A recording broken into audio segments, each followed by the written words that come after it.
We'll start in 2 minutes. Thank you for joining.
Okay, let's get started. Actually, just give me 1 more minute. I'm trying to fix some slides here, and then we'll continue after that. So, just one more thing. Yeah.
Okay, I think this is good enough.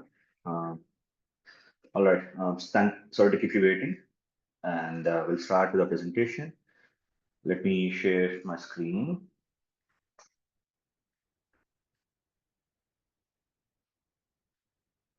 And come on, this one, then share.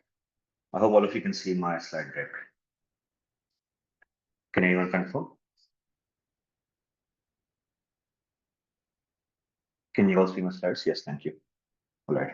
So in this presentation, we're going to be addressing a wide variety of tools that are typically used in drug discovery. It is not just like docking is just one very small aspect of the entire process. There are so many things you have to worry about. So this presentation, I'm going to be talking about the entire platform of Schrodinger. I'll try to cover maybe around 60-70% of the various aspects here, what people often do, but it's not exhaustive completely. So there are still quite a few things that I won't be able to cover in this short presentation. So in this thing, I'll be talking about overview of drug discovery, which we have addressed yesterday. And I'll also talk about various approaches for hit identification. Docking is just one approach for identification. There are other approaches also. We're going to discuss those things. We'll also look at approaches for optimizing your lead molecules. I'll also talk about how we can use machine learning combined with this docking or MD simulations to make sure that you get better, faster calculations than what is currently possible. This active learning glide, active learning SCP, we'll be discussing about those things as to what they mean. There are also plenty of tools available right now to create a protein structure for machine learning. We'll discuss the applicability of those things also. And I'll just briefly mention about live design, which helps different teams connect with different domain expertise connect with each other. As usual, if you have any questions in this presentation, please put them in the chat box. I'll take them up as we go along.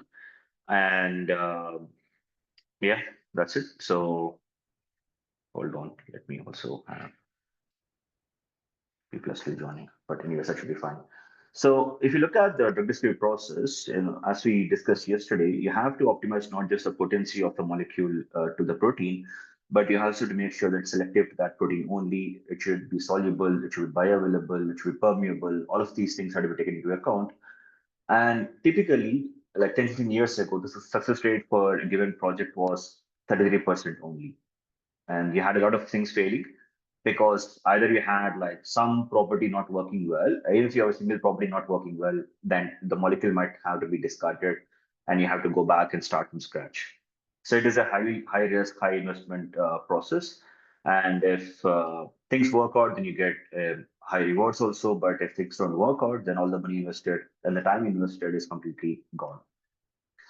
So to address these challenges, you have to apply any method is there out there with the best success rate. So what we do in our company is wherever possible, we use like docking and distribution-based methods, and wherever possible, we use machine learning methods. So what we do essentially is we combine both phase-based modeling, by which I refer to like docking, MD simulations, and similar type of methods, and AI/ML, which essentially is you must be aware of it by now. With deep learning methods, we try to model some things and we try to predict some properties. So if you look at some of these properties on the right side, if for potency, selectivity, solubility, we try to use this phase-based modeling calculations. Even for stability, affinity, all of these for large molecules like antibodies and stuff, we try to do most of the stuff with phase-based modeling. But things like bioavailability or permeability or these type of things, we tend to do them with AI/ML methods. Okay. So what we do in the company is essentially we try to combine the best of both approaches. It's not just like you're going to use phase-based mode methods, we're going to use machine learning-based methods. We try to take the best of both the things. In the case of phase-based methods, you don't require any training set. You don't need to have a prior data set for these things to work. You can take any protein, any molecule, you can try to dock it, you can try to do simulation with it. It's going to work without any issues. They can be applied for new chemical species also. They are accurate approaches, but they are slow approaches. Like if you think about docking, it takes like a few seconds to dock a single molecule. If you have to dock like lakhs or crores of molecules, it's going to take such a long time that it's not even worth it to try to do it that way. On the other hand, if you look at machine learning-based approaches, they require a training set, a massive training set. That's an issue with them. And the problem with chemistry or biology is that we don't have this large training sets. So machine learning is very good at places where you have large amount of data available. So if you think about where it is applied right now, it's for text generation. They have trained the models on large amount of text available on the internet. That's why it's very good at creating text for you. Similarly, for images, there are plenty of images on the internet, so you can try to train good models on them, and you can try to use that for predictions eventually. Same for videos also. But for chemistry and biology, you don't have massive data sets. That's a very big drawback of machine learning methods. But they are fast. They can handle large data sets provided you have a good training model. And they are very good at interpolating within a chemical series. They can't be used like you can't train something on proteins and try to make predictions for DNA. You have, if you train some model on proteins, you can only use it for proteins, but not for other type of chemistry. So what we do in the company is, since we don't have enough data for training these models, we try to use this docking or impersonation methods to generate the data for building this machine learning models. So the idea is that instead of trying to screen all of them with this docking or approaches, what we do is we dock a few molecules, we do MD on a few molecules, get the data for that, and then we try to use machine learning to build models on that particular data so that we get the speed of machine learning, we get the accuracy of these methods.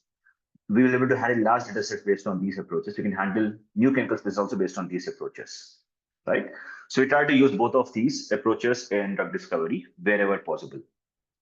So if you go back to the approach of this, these things I covered yesterday in detail, you have this five different stages of drug discovery for small molecule therapeutics, where you have the target validation, which is in this stage, you're trying to find out which protein to target or which RNA molecule target, which receptor to target in general.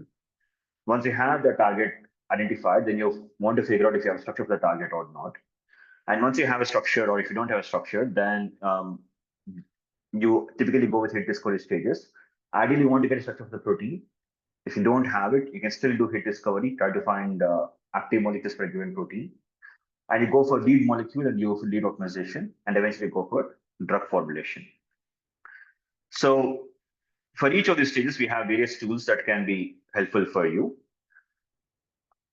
So if you look at the stage of target validation, we have a tool called Primex. We also have a tool called Phoenix that can help you optimize your extra efficient data. So let's say you have the CIF file for XRD data, extra efficient data.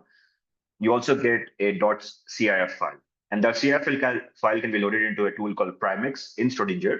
And that Primex tool can tell you if your density is matching with the structure that is deposited in PDB or not for that particular protein. With these approaches, you can also try to find out what is the ligand binding pose going to be. Is it accurately modeled in the PDB or not? You can try to debug those things. You can also try to find out the binding site for the protein based on this information available for you. Once you have done the target validation, then the next step is to go for hit identification. We have lots of tools with different approaches for depending on the size of the libraries. We can screen libraries of more than 1 billion molecules within like a couple of weeks. I'll show you how to do that later. We have tools for generating your own libraries, which we looked at yesterday. One small, we made derivatives of one small molecule, but we have much more complex tools than that. You can also screen based on fragments. So you can try to do de novo drug design based on the fragments that are interacting with the protein.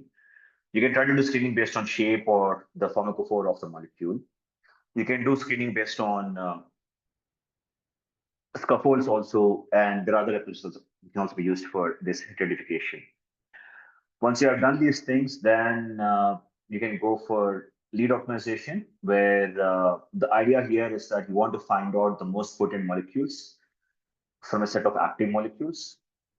And you also want to make sure it's selective to that protein only. You don't want to have any off-target toxicity. You want to make sure it's soluble, membrane permeable, brain exposure, distance. All of these can be done with these tools that are available for us.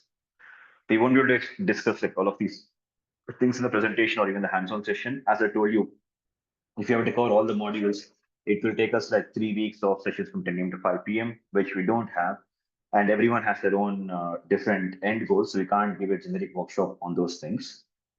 But the tools are available in the entire platform for you to access these things. And lastly, once you have your drug molecule, you also have tools that can predict your crystal structure for the drug molecule. We can figure out the formulation for the drug molecule, how to deliver it. Do you want to keep it as a capsule, tablet, syrup, or something? You can try to figure out what the formulation should be for that one. We can look at spectroscopy also. We can measure NMR spectroscopy, IR spectroscopy, UV visible spectroscopy, Raman spectroscopy from these tools. The idea is that if you want to compare your, let's say you're doing synthesis and you want to get your pure molecule, you can compare the spectra that you get eventually in the experiment with the spectra for the molecules and see if they match or not. We can try to change the excipients also for your formulations to see if they are better or not. So for each of these stages in the entire pipeline, we have different methods that we're going to apply. We're going to explore some of them in this presentation today. As I told you yesterday, the goal is to get this drug candidate as quickly as possible. And the traditional approach, because of the limited time and because of the limited number of molecules that they're going to work with, sometimes you're going to have molecules that have like suboptimal property profiles for certain properties of your interest.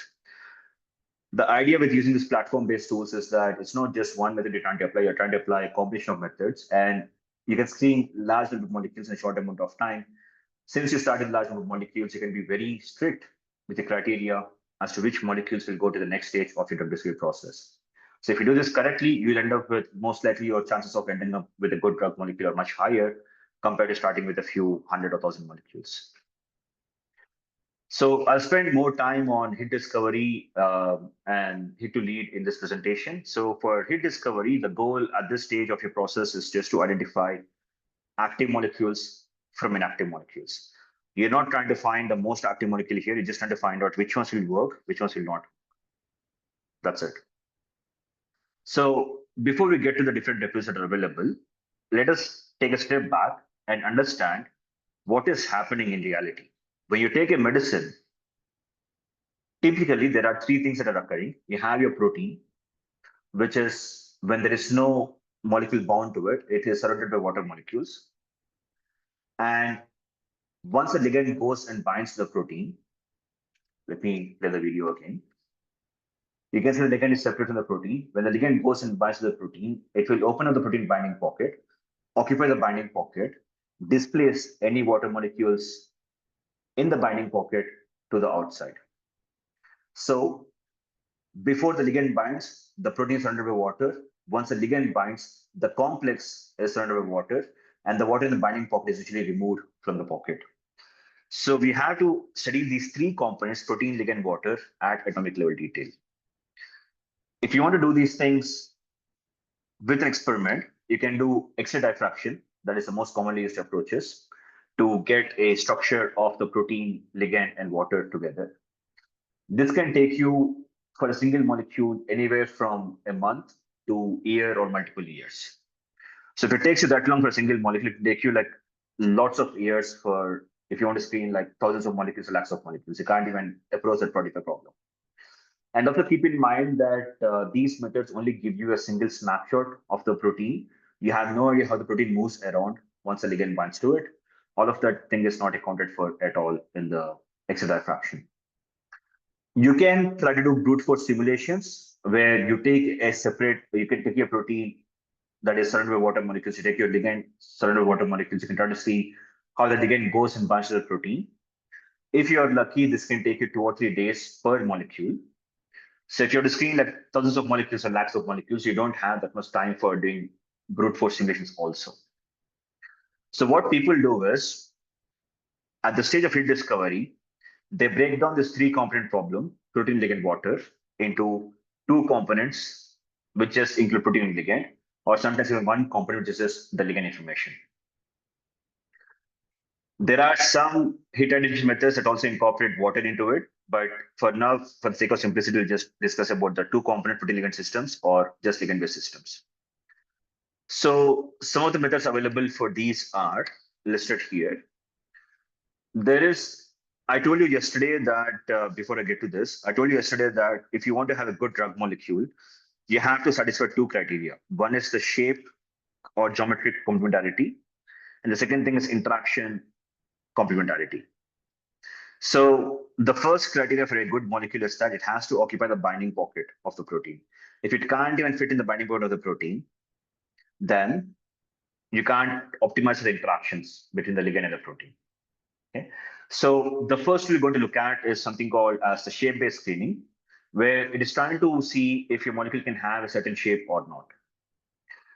This particular method, if you run this on GPU, which is a type of computing hardware, graphics processing units, you can screen 10,000 ligands every second with this approach.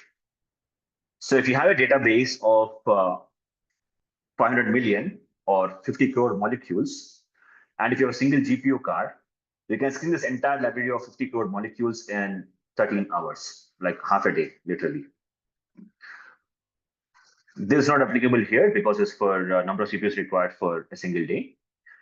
And if you want to do the same thing on a CPU, the same shape-based screening, you can screen around 200 ligands every second with this shape-based screening approach on CPU. So if you have 200 ligands, you're going to screen 50 crore molecules single CPU, it will take you 1 month. And if you do this in a single day, it will take you 28. It will require 28 processors to be used. So if you have 28 processors in your machines in your institute somewhere, you can use the shape-based screening to screen this entire library of 50 crore molecules and see which ones can have the shape that you desire. So the requirement for any of these calculations, GPU shape or CPU shape, is that you need to know a known active ligand. So if you have a known active ligand which has a shape like this, you can see this gray colored molecule. So it has a shape like this. You want to see if your molecule can also have a shape similar to this molecule. If the shape is similar for the known active molecule compared to your molecule, then maybe your molecule can fit in the binding pocket. If the shape is very different from the known active molecule, then your molecule can't even fit the binding pocket, then it won't be able to form good interactions. So the first step of screening would be that look at the shape of your molecules compared to the known active molecule and see if the shape of your molecules can match the shape of the known active molecules or not. If it matches, maybe you have a good chance of the molecule interacting with the proteins, otherwise it won't interact with the protein at all. So this is a ligand-based approach. Here we don't consider the protein information at all. We're just trying to look at the shape of the known active molecule. We're trying to see if our molecule can have a similar shape to it or not. So this is a ligand-based approach, as I mentioned to you before, and it's very fast to do this. But you require information of a known active binder before you can apply this method. If you don't have a known active binder, then you can't use shape-based screening. There are ways to try to mimic a protein binding pocket. You can get the shape of the protein binding pocket. You can try to use it as an input, but that is a bit more complicated. Usually, you need to know a known active molecule to be able to use shape. There are also approaches like pharmacophore-based screening, where you can screen 5 ligands every second with pharmacophore-based approaches. I'll explain to you what pharmacophore means later. With these approaches, you can screen around, it will take you 3 years if you want to screen this 50 crore molecules on a single CPU. And if you want to screen them in a single day, you require 1100 CPUs roughly. The way this method works is that this also is a ligand-based approach. It requires you to have a known active molecule or maybe a list of known active molecules. And for these active molecules, what it does is, let's say you take a look at this molecule here. It tries to find out what features are there in the molecule. So for example, I have an aromatic ring here. And this entire ring is represented as the simple ring here. You don't care what elements are part of this ring. If you have a nitrogen, if you have oxygen, something else, you don't really care about any of that stuff. We just care if it's aromatic ring or not. Similarly, here we have a donor, hydrogen bond donor. So it shows this as a donor. It doesn't care if it's nitrogen, if it's amine group, if it's some other group, it doesn't care as long as it's a donor. You have an acceptor here. This oxygen can have 2 lone pairs. That's why you have 2 arrows pointing towards it, which indicates the hydrogen bond acceptor. Then this OH group here can have a acceptor or can have a donor. So both of these are possible. That's why you get this particular information. So the way pharmacophore modeling works is that, let's say for a known active molecule, you have these features, and you have the features in these positions.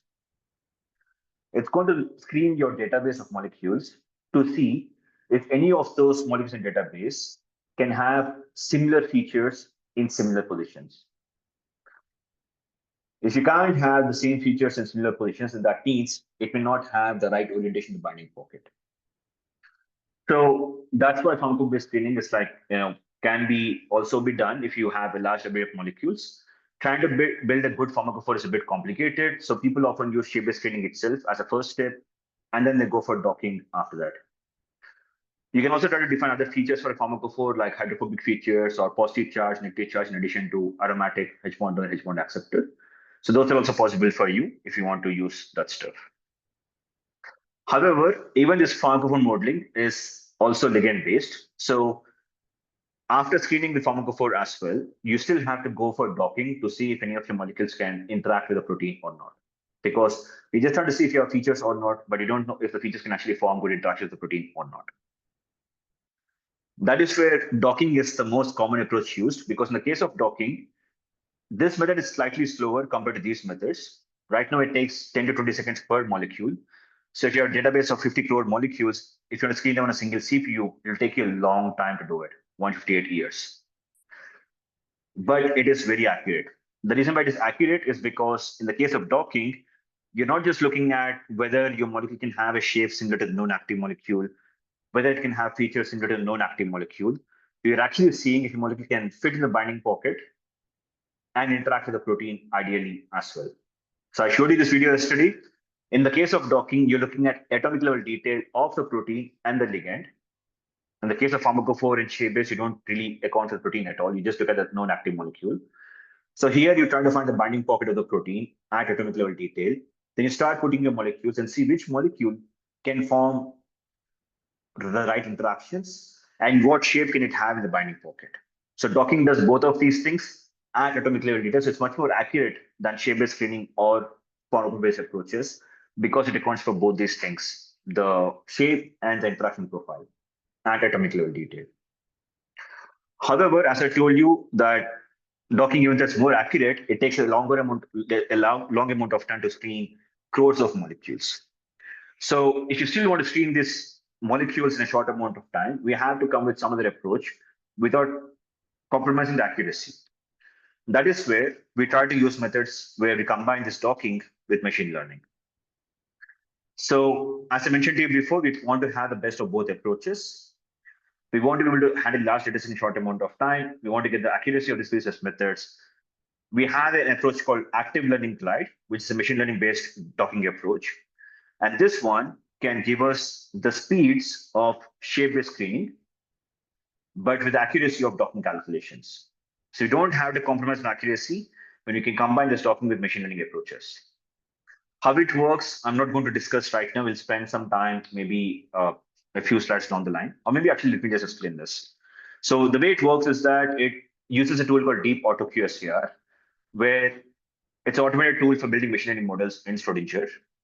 We'll discuss in more detail in the post-lunch session as to how it works. The idea is that in the case of Deep Auto QSAR, active learning glide specifically, instead of docking your entire data set, we take a very small subset of your molecules in this whole data set. So let's say you have like 100 crore molecules. Out of these 100 crore molecules, we take a very small subset of 50,000 molecules, just 50,000 molecules. We dock these 50,000 molecules. Then we build a machine learning model based on these molecules and their docking scores. So typically, in the case of QSAR, we try to build a machine learning model for predicting the activity. For instead of predicting the activity, we plan to build a model to predict docking scores for the remaining molecules. So once you have built your machine learning model with the Deep Auto QSAR approach, then you try to predict the docking scores for the remaining molecules. And for the top ranking docking score predictions, you take those molecules and you do the docking for them to get the pose also of the molecule. So just having the score is not useful. You also want to see what is the binding mode of the molecule. So for that, you have to go back and do the full scale docking of maybe the top 1%.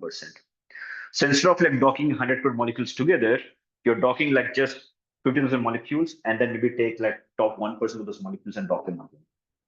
So with these approaches, you can screen like billions of molecules in 1 or 2 weeks. Most of the institutes that are on this particular workshop, you have access to all of these approaches. I don't think you have access to Active Learning Glide. So if you plan to, in the future, if you plan to do screening of this large number of databases or large number of molecules, you may think of adding Active Learning Glide to your existing license if you're interested. So these have been published. You can read the papers on Active Learning Glide also to see what the accuracy levels are for these things. And people are routinely using these things in the companies in various industries across the globe. The idea is simple. Instead of docking the full set, you dock a small set, train a model on that, make predictions of the remaining set of molecules, and for the top ranking molecules from based on docking score, you go and do full scale docking to get the pose of the molecules. So once you have done this, you have at this stage you have hit molecules, and now you want to go for identifying a lead molecule and optimize the lead molecule to make sure that you have the most active molecule with the desired properties. So at this stage, you want to find the most active molecule within a given set of active molecules and also optimize ADMET properties at the same time. To do this, you have to have tools that can modify your molecules. So we have a wide variety of tools that can try to change your molecules given a starting point. Once you have a hit molecule, you can make derivatives or changes to the molecule depending on your own interest. You can either do a core hopping, you can try to go for R group enumeration, you can try to design molecules based on a particular reaction also. You can try to expand your hit molecules based on different approaches. You can also go for biosocial expansion. If you're going for fragment-based drug discovery, you can also try to combine fragments to build something more concrete. I'll spend some time going through each of these one by one. So yesterday we looked at how you can dock a intact molecule into your binding pocket to see which one is better. But people also try to dock fragments. So fragments are not intact molecules; they're just a small fragments here. You can see that they are very have few number of atoms, few molecular weight, all of that stuff. So for these fragment-based approaches, what we do is we dock the fragments from these libraries into your receptor of interest. And depending on the chemistry of the fragment, they're going to occupy different regions of your binding pocket. If you have a hydrogen bond donor fragment, it's going to bind to some other pocket. If you're going to have hydrophobic group, it's going to bind to some other part of the binding pocket. If you have a charged group, it's going to bind to some part of the binding pocket. So once you have these individual fragments binding to different parts of the binding pocket, you select the stop fragments, and then you have to combine these fragments by adding a linker in between them. So there's a tool called combine fragments where it will add a linker depending on the distance of the two fragments and the angle between the two fragments. So most of the time it's going to add a methylene linker between the two fragments, but you can try to add your own linkers if you're interested to that. So the idea in this case is that instead of taking a whole molecule trying to see if it's going to work or not, you're going to dock individual fragments and try to grow your molecule gradually to make it a bigger molecule to occupy the whole binding pocket. Once you have a bigger molecule, of course, you have to go for docking and rescoring again of the bigger molecule. So you can do those things also with fragment-based drug discovery approaches. You have access to these modules. You don't have to worry about using them. All of you should have access to these modules. They come with the basic default bundle. We also have a tool called Breed. In the case of breed, the idea is that you're going to, it's like essentially breeding of species, different species. So if you take a look at this image here, there are 4 different antiviral medications. So you have this molecule, this molecule, this molecule, and this molecule, which can bind to HIV protease. And what breed does is it's going to combine different parts of these molecules to make a hybrid molecule. So if you look at this output, you can see that in this molecule, this top left part comes from the orange molecule, and this bottom right part comes from this yellow molecule. Similarly, if you take a look at this molecule, the left side part comes from this orange molecule, and the right side part comes from the yellow molecule. And if you go for the second generation of breed with all 4 molecules, you can see that you will get combinations of these molecules which take one part from the blue molecule, one part from the green molecule, one part from the yellow molecule, one part from the orange molecule. So you can try to do these combinations to see if these combinations actually result in better activity. That can be done with the breed module that is available. And all of you can use these things also. Right? These are all part of the basic bundle. In addition to these modules, fragment-based drug discovery and breed, you also have tools where given a molecule, the Pathfinder tool has 2 ways in which it works. Given a molecule, it tells you the synthetic pathway for that molecule. So if you give this molecule as input, it's going to find out all possible reactions that you can use to make that molecule. It is not like SciFinder or Reaxys, which also tells you what the reaction conditions are going to be. All it tells you is whether the molecule can be synthesized or not. Because if you can't synthesize a molecule, no matter how good it is, it's a waste of your time. You have to also make sure that your molecule can be synthesized eventually. You can't make some random molecules on a computer, right? So given a molecule can tell you what pathways that can be used to synthesize the molecule. The second way it can be used is that Let us say you have identified a pathway and you want to keep certain part of your molecule intact and you want to change other part of the molecule. So the reaction-based enumeration, you can try to mention what reactants you want to use to generate a particular product. One way it does it is that given a molecule, it pairs different reactions. And the second way is given a reaction, it can pair different molecules as products as well. So you can try to mention this individual reactants that you want to use. If you want to keep some part intact, you can keep that. If you want to change the other part, you can do that. So it's going to do this. It's going to generate all possible products that are the output of a given reaction. That gives you confidence that any molecular design eventually can be synthesized. You don't have to worry about synthetic feasibility of those molecules. You can try to choose reactions manually. So as I mentioned, you get this list of reactions. You can choose them manually as to which one you want to use to enumerate later. Or you can go for automated reaction-based enumeration, where it's going to evaluate 100 different pathways, and it's going to give you a total of 10,000 molecules of output, which are all a combination of a result of these different pathways.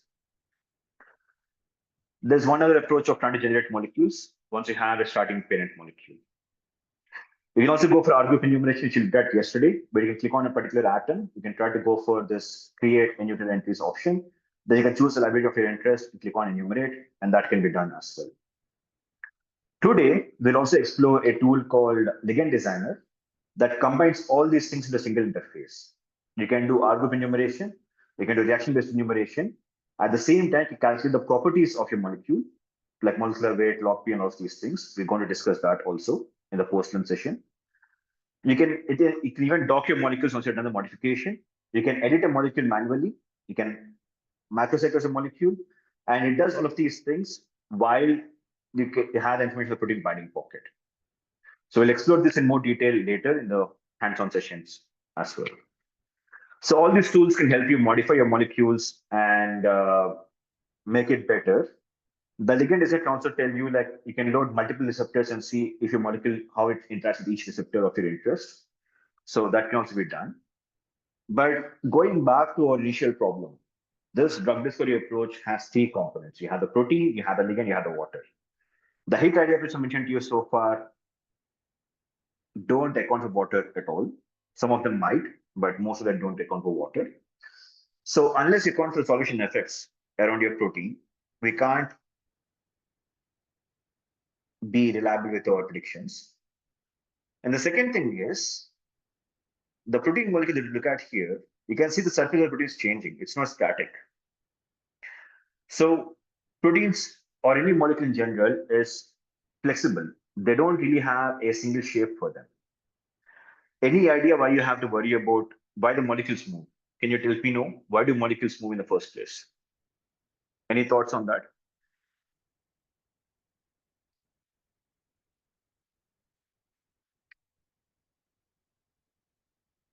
Do molecules move or do they stay static? And if they move, why do they move?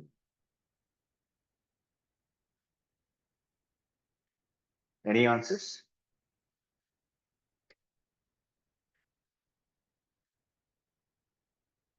Anyone?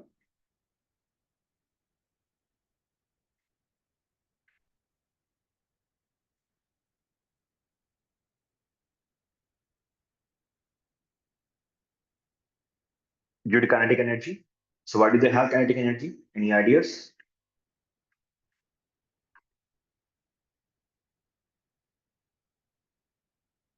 Why do molecules have kinetic energy?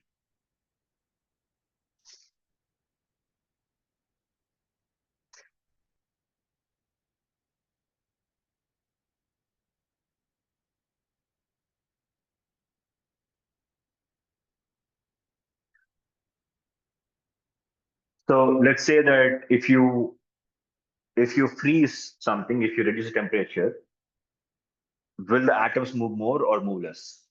If you reduce the temperature, will they move more or will they move less?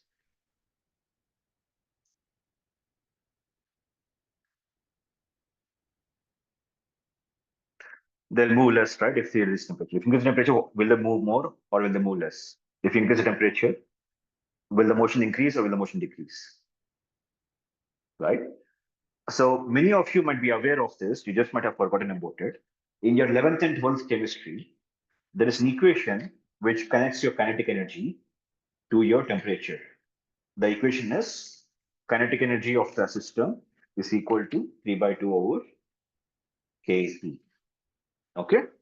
So if your temperature is at 0 Kelvin, at 0 Kelvin, nothing in the entire universe will move at all. Not 0 Celsius, 0 Kelvin. Once you go to 10 Kelvin, 20 Kelvin, 30 Kelvin, automatically molecules tend to move. When you go to 100 Kelvin, 200 Kelvin, 300 Kelvin, the motions will be like more prominent. And we exist at 300 Kelvin. So we are going to have the molecules inside our cells are going to have some inherent motions in them. So if you don't account for the motion of these molecules, then you're not trying to replicate what is happening in reality. And if you can't reproduce what is happening in reality, then your predictions won't be reliable. Okay. So that is the reason why, because we exist at room temperature, molecules are going to be in motion all the time, and we have to make sure that we account for motion of the molecules. This brings us to the technique called MD simulations, right? The reason why drug discovery or combinations have become so popular in the last couple of decades is not because they're fast and cheaper, but they're also trying to replicate your experimental measurements very accurately. And the big driving force of this is the advancement in MD simulations that have been carried out in the last couple of decades. So if I share my screen again, you will go through the aspects of MD simulations one by one, which is the main topic for today's presentation, along with other modules. So as I told you, we have to worry about protein flexibility. We have to worry about ligand motions. We have to worry about motion of water molecules also. We can't just take a single snapshot of it and say like, this is how many molecules want to bind. MD simulations at its core is a method that helps you study the interaction between molecules when they're in motion. So if you look at this particular video, you can see that the protein surface is changing. It's not static. The ligand also has a different conformation in the binding pocket. It is not static. So MD can tell you how this molecule interacts with the protein while both of them are in motion. And even though I'm going to focus on protein complex here, the same MD simulations can be applied for any kind of chemistry. Protein complexes, protein RNA complexes, polymers, nanoparticles, nanotubes, water surrounding the solutes, all of that stuff. MD can be applied for any of these things. Whenever you're interested in motion of the molecules, you have to go for MD simulations. You can't skip that part. So since the molecules move, which we discussed right now, like you don't typically have a static protein or static ligand. When we did the docking calculation yesterday, when we prepared the grid for the protein, the grid generation step fixes the receptor. It identifies where all the atoms of the receptor are and just keeps them where it is. And only keeps the ligand flexible. Okay, so docking, in the case of docking, the receptor is fixed, ligand is flexible. But as we discussed so far, at room temperatures, molecules will be in motion. So if you don't account for motion of the protein also, it won't be a reliable prediction. So no matter what you do for electrification, shape screening, docking, afterburning glide, any of these things, eventually you have to go for MD simulations to make sure that your active molecules are identified from the docking. You can find out the most active from that, because MD as an approach, it is trying to see not just your, in the case of docking, you have a rigid protein and you have a flexible ligand. In the case of MD, you have a fully flexible protein and a fully flexible ligand. Docking is a very fast calculation. You can do it within a few seconds for each molecule, whereas MD will take you a few hours for each molecule. Okay. In this case, you're going to get, it's faster and cheaper computationally, but this is like much more expensive. It takes a long amount of time to do these calculations. But the advantage of MD simulations is that, let's say you have this, we have done the docking calculation, you get your top ranking molecule based on the score. If you have a score of -11, -10.5, -10, -10.7, docking tells you that -11 is the best one. But if you go for your MD simulation, if you go for your wet lab work, it may turn out that -10.5 is better than -11, -10.7. So docking scores are not the best way to differentiate molecules, as we discussed yesterday. If you have the scores within like plus or minus 1 or 2 units, they're all equally good. But if your score of -11, -7, or -6, you can be sure -11 is better than -7 or -6. But if they're very similar, you have to use MD simulations to differentiate between molecules that have similar docking scores. And MD can also tell you if a molecule is stable or not. So if you do an MD simulation of a complex, if you have a weak binder, during the course of the MD simulation, you can actually see the molecule leave the binding pocket. Okay. So if it's bound here initially, if it's weak binder, you can see the molecule leave the binding pocket. If it's a strong binder, you can actually see the molecule bond to it as it is. And lastly, this is not like some random thing that you're doing in a computer. This is trying to mimic your in vitro lab assays. So if you take a look at this, if you imagine your experiment that you do in your lab, typically you have a beaker or you have a test tube, and you have your solute, the complex that you're trying to work with in that aqueous buffer inside this beaker or a test tube. So when you do MD simulation, you're not just simulating a protein complex as it is, you're simulating them in the presence of water.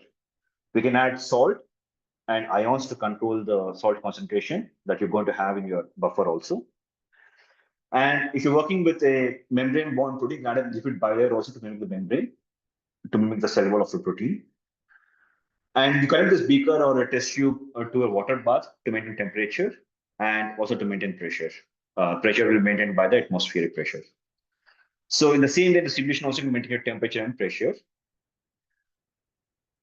So if you think of these things, is there anything missing in MD simulation compared to your wet lab assay? We are taking into account the water to mimic your aqueous buffer.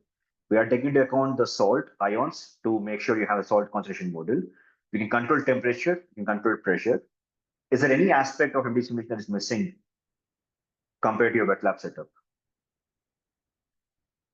Or is it accounting for everything that you have in your wet lab setup?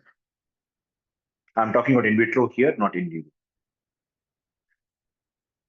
Is there anything aspect missing here in MD simulations?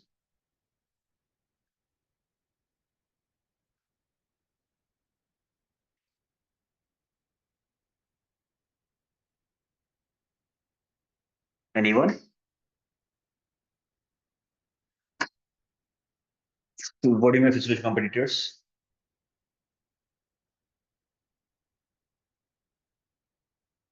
Can you elaborate more on that? What do you mean by competitors here?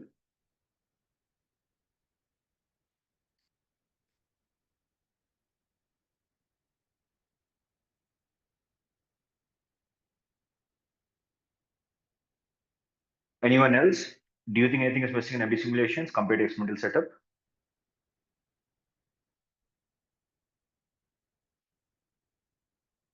Energy or force of interaction that is taken into account during the simulation, like the parameters are so good right now that they can get you the right forces for a given simulation. When it tries to move the atoms and stuff, it has to calculate the forces, and based on the forces, it moves the atoms around. It doesn't move them randomly.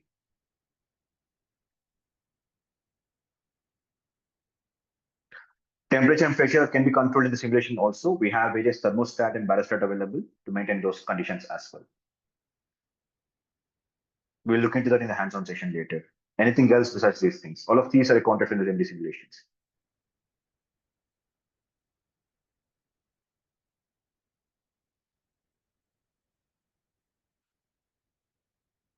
Any other aspect that is missing?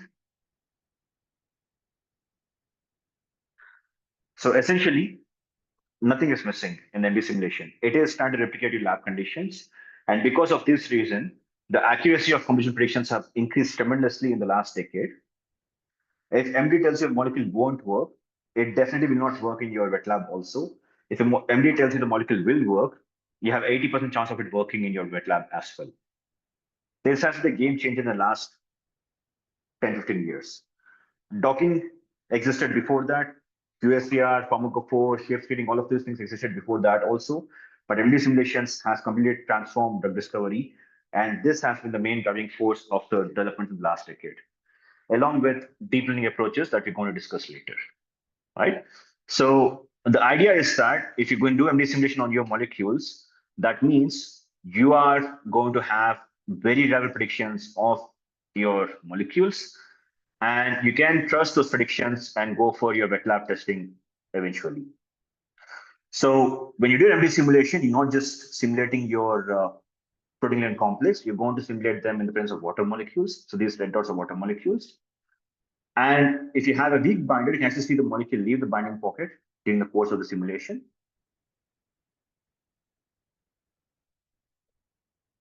To make the view clearer, I'm going to hide the water molecules shortly. and we'll focus on the protein ligand complex itself. What we want to understand from MD simulation is that, is the molecule stable to interact with the protein, or does it leave the binding pocket? If it is stable, why is it stable? What is keeping the molecule bound to the protein? Which interactions are stable and which ones are weaker? You can see that this one is a bit weaker, it breaks, it forms again, right? So some parts are very strong, some parts are very weak, and that gives you an idea as to which area of your molecule do you want to modify to make it more stable. Okay, so you can get this information from distribution similar to analyzing docking results, but in this case, the protein is also moving around. So the protein is moving around, sometimes interaction will be present, sometimes it can break, but the atoms are too far from each other. So MD does these things for us. So, but once you have done MD simulation, if you want to compare your data to experiments, you can't do it directly. You have to calculate something called a free energy, also known as delta G. All of you must have heard about this in your 11th and 12th chemistry. So this delta G of free energy is related to your Ki, Kd values through this equation. Delta G is equal to minus RT ln K. The K here can be your Ki, Kd, IC50 values. So if you have your Ki, Kd, IC50 values in the experiment, you can try to put them in this equation to get your free energy values.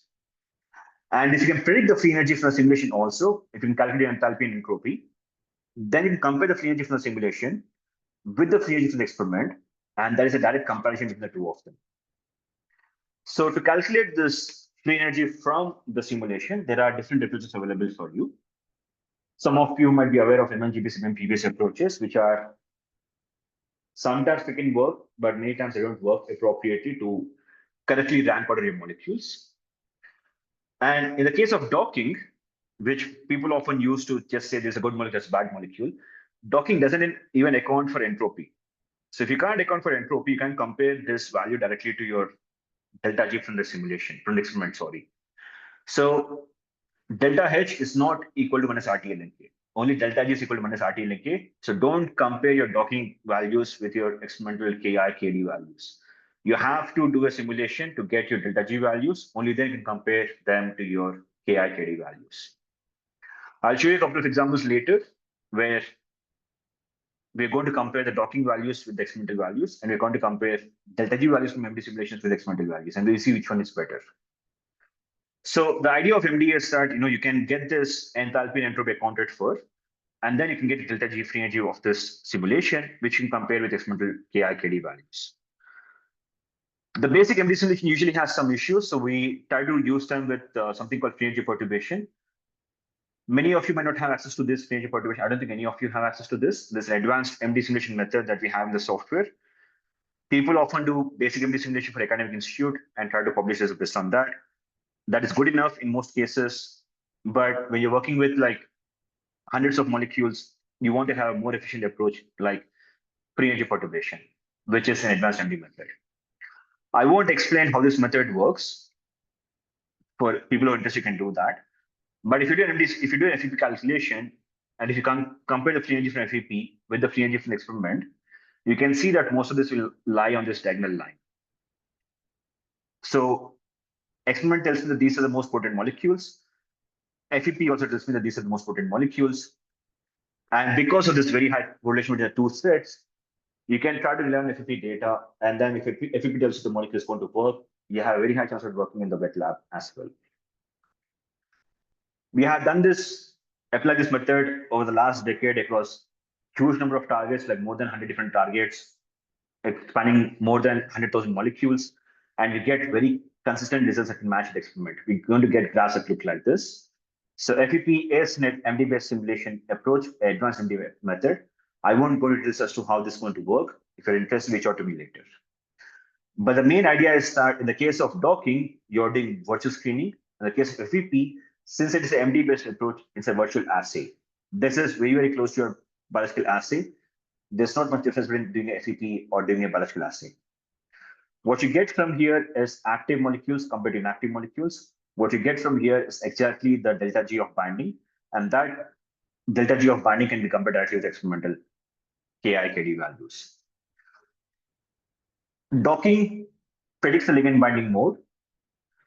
FEP requires a ligand binding mode. So you do FEP after you've done docking for the most potent molecules, for the most active molecules over there. In this case, you have a rigid receptor. Here it's simulating the entire receptor ligand complex dynamics. The scoring functions for docking are not the best scoring functions, whereas MD ones, they use something called the force screens that are much more reliable. This will take you 10 seconds per molecule. This will take you 4 to 6 hours per molecule. So these are slow calculations, but are more accurate calculations. So you do FEP or MD simulations on the most promising molecules that you get from your word screening approaches. To give you an idea, if you compare your docking accuracy compared to the FEP accuracy, I have this data for 104 molecules. You can see from on the x-axis experimental delta G values and the docking score on the y-axis. If you see this graph, based on experimental delta G, these molecules are the most stable molecules. But if you look at docking results, you can see that all of these are equally good molecules. So instead of looking at a few 3 or 4 molecules, you have this so many of like 60 or 70 active molecules based on docking calculations. If you go for FEP on the same data set, you can see that now you have them lying on this diagonal line, and we can be assured that these are the most promising molecules based on FEP calculations. Instead of looking at like 60, 70 active molecules, looking at like maybe 5 or 10 active molecules. And then you go and synthesize 5 or 10 active molecules and test them in the lab, right? So MD can give you this differentiation power between the active molecules and tell you the most active molecules based on these calculations. That's the reason why all the companies these days, they use these tools and then eventually they use FEP to predict their most promising molecules. Then they go for wet lab testing of the most promising molecules. I'll skip some of the slides in interest of time. So at this stage of your workflow, you have identified hit molecules. You have gone from hit to a lead molecule to identify the most potent molecules. And you also can optimize your lead molecules based on the various ADMET calculations. We're going to explore that later as well. There are quite a few structures that have been designed for machine learning right now for proteins. So if you want to apply those methods, you can't use them directly because they get you a decent starting point, but they're not the best starting point for drug discovery, where a position of every atom matters in the binding pocket. So we have to apply some method called indiscrete docking combined with MD simulations to make sure your protein that you get from machine learning methods like AlphaFold can be adopted for drug discovery. We have published this paper that tries to use this method. This again is advanced MD method, which many of you won't have access to. But if you're interested in trying to use these things, you can reach out to us and we can help you out with that later. The idea is that you're going for drug discovery, you have to use a combination of tools. If you have a new target, if you have a structure of the target, you can go for directly the docking-based approaches. If you don't have a structure, you have to get the structure either from homology modeling or from this machine learning-based methods, and then go for indiscrete docking. Then you go for this docking-based approaches, or you go for FEP-based approaches to identify the most active molecules. At the same time, for the different endpoints like bioavailability or half-life and things like that, you take existing ligand data, build machine learning models based on the ligand information only, and then try to go for probability prediction based on these machine learning models. So you have ligand-based approaches, you have structure-based approaches, you have purely ML-based approaches, you have approaches that combine protein and ligand together. There are so many things you have to use, and the platform has all of these things present in the task section. Depending on what your stage of drug discovery is, you can try to start with basic stuff and you can go up with more and more advanced tools as you keep proceeding with your workflows. And lastly, once you identified your drug molecule, you have to see what kind of excipients to use. So the API, in this case, your active pharmaceutical ingredient, which is a drug molecule, you have to combine it with excipients. So if you go to buy any medicine, besides your main molecule, you also have other molecules that try to give it a shape of a tablet or capsule. So you have to figure out what you want to combine it with. And that is also an active area of research where people can look at what formulation to use through MD simulations for a given drug molecule. And since, as you can imagine, all of these approaches require people from different experts and different domains connecting with each other, we have an interface called Live Design, where in the companies, people use this, where what people do is like people from wet lab and people from dry lab, computational models, experimental data, they enter all of this information in the spreadsheet looking like thing. And based on this data, people train machine learning models. And from the prediction of machine learning models, we try to figure out which new molecules to test.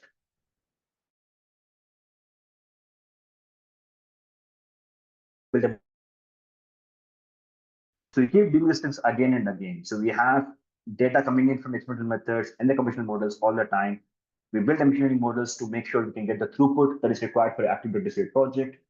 Then we try to use that output from machine learning models to figure out which experiments to perform, which simulations to run. And we keep doing that every day in our companies, in all the companies across the globe. So the take-home message is that drug discovery is a complex process. It's not just about docking, it's about trying to optimize so many properties. You have to understand protein ligand water interactions. To make your task easier, we try to split this problem into multiple levels where you can use different levels for identification. For identifying most protein molecules, you have to go for some MD-based approach. FEP is the gold standard right now for doing these things. We use machine learning to accelerate these calculations since they take a few seconds to a few hours per molecule. And live design helps connect different teams with each other. The idea is that given a data set of billion molecules, you take a few thousand molecules, run FEP or docking on these calculations on these molecules, build a machine learning model, make predictions for the remaining molecules, and for the top ranking ones, take them, go for full scale docking or full scale FEP calculations, identify the top ranking molecules from these calculations, synthesize them, and test them. With these approaches, you can try to reduce your entire timeline for your project from 6 to 8 years to 1 or 2 years, depending on the computing power that you have and depending on the manpower that you have. So that is what I want to present in this case. If you have any questions, please let me know. For many of you, these concepts might be very new, but it's better to hear them now than later. That is what is being done in industries all the time. I just want to highlight a few things before we wind up we go for the hands-on session, which essentially is that to do this MD simulations, the basic MD simulation, not FEP, it's very simple with Schrodinger. So let me actually show you a couple of slides for other applications of MD simulations. Here I'm showing you a video where we are trying to look at the solubility of a given molecule. This molecule is supposed to be insoluble in water. So we took multiple copies of the molecule, we put them in water molecules, and then we play this. When I play this, you can see that all of these different copies of the molecule will just aggregate and lump together. Right. So you can do these kind of calculations with MD simulations. So how do you do this in Schrodinger? There are 5 different stages. So you take your complex in the PDB, and then you have to prepare it. We have covered these things yesterday thoroughly. If you're taking your complex after docking, you don't have to do these things. You can directly go for the 3rd stage. So if you're doing it from the beginning, you have to prepare the molecules first. But if you're taking it after docking, you don't have to do the first 2 things. You can go for a stage called system builder. So in system builder, the idea here is to add all the relevant chemical components for the simulation. You are going to add your water molecules, you're going to add your salt, you can add a lipid bilayer if you're interested. So you do all of these things in system builder stage. Then you run the simulation where you set your time, temperature, pressure for the simulation, and eventually you're going to analyze the simulation. We're going to spend a lot of time on system builder, MD simulation, and analyze simulation things. These 2 we covered yesterday. So the idea of system builder is that you want to add your water, your ions, all of that can be done with this panel. So if you want to build something like a lipid bilayer, here I'm showing a lipid bilayer. You have the polar head group, you have the lipid tail, you have polar head group. You can try to build these things very easily with this panels here. And you can see that in this case, I have a molecule embedded in the bilayer. And I can study molecular transport or ion transport across this bilayer via the protein cavity in the center. People do this routinely with MD simulations. So we're going to explore how to build these things, how to run the simulations, and then that's all I wanted to cover right now. Thank you all for joining for the presentation. If you have any questions, please let me know right now. The key thing is molecules move all the time. If you don't account for the motions, then your predictions won't be reliable. And also, depending on the library size, you have to use the right approaches so you can finish your project in time.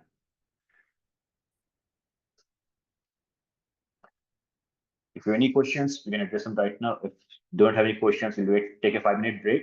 We'll come back at 11:20. We'll go for the hands-on session on MD simulations.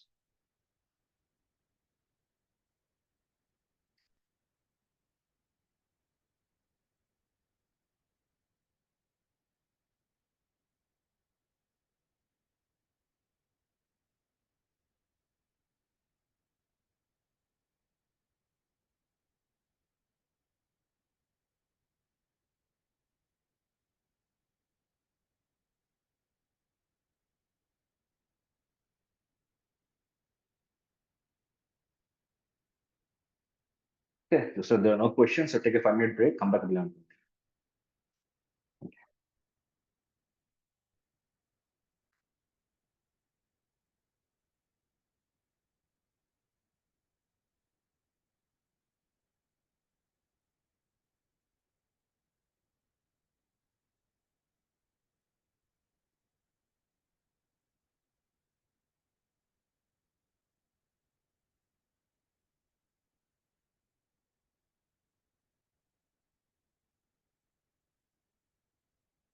That is, read the papers that have been published in this area and you'll be able to figure out how to apply these things. So typically, most of you will have tools for shape screening, pharmacophore, docking, and some of you may also be able to do MD simulations, the basic MD simulations.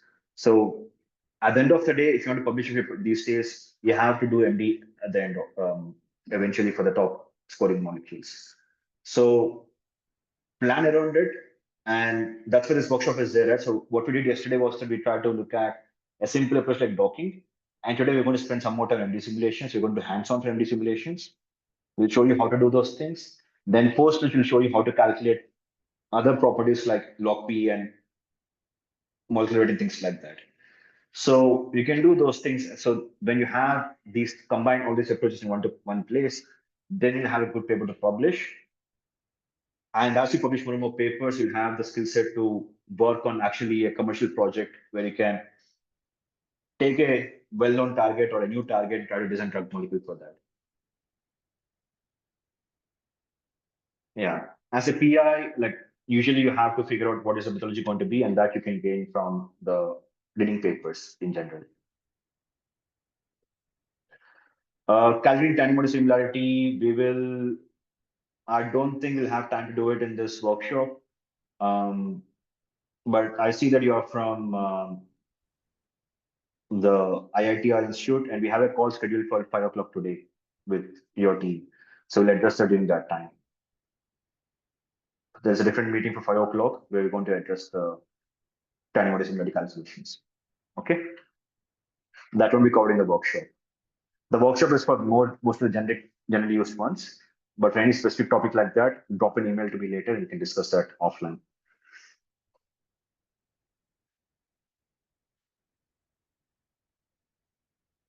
And Joe Katyayani, you can reach out to Dr. Zishan Arif from your institute, and he's coordinating for the meeting in the evening.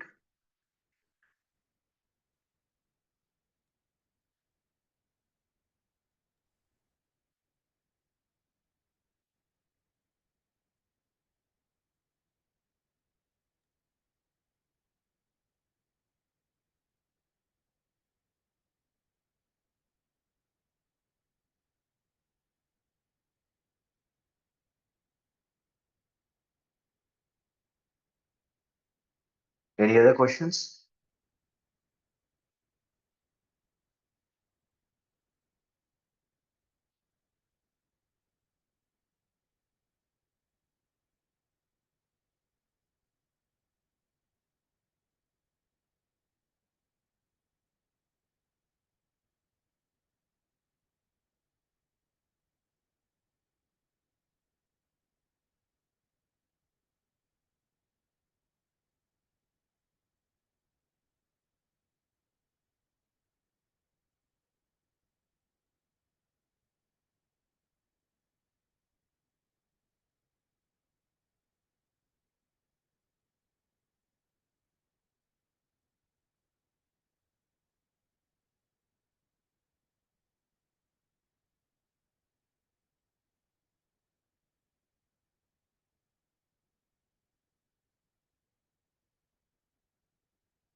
So no questions, then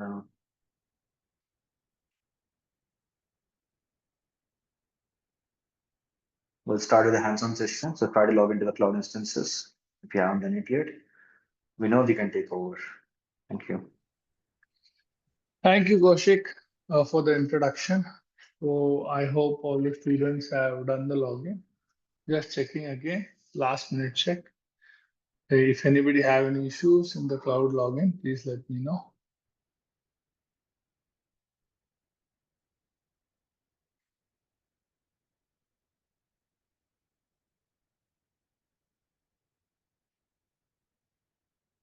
Yeah, and may I know okay, so I also want to check. Hold on.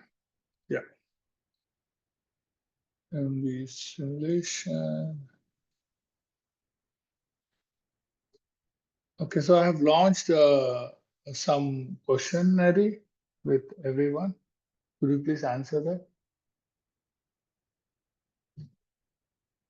Everyone, dear participants, if you can see the questionnaire.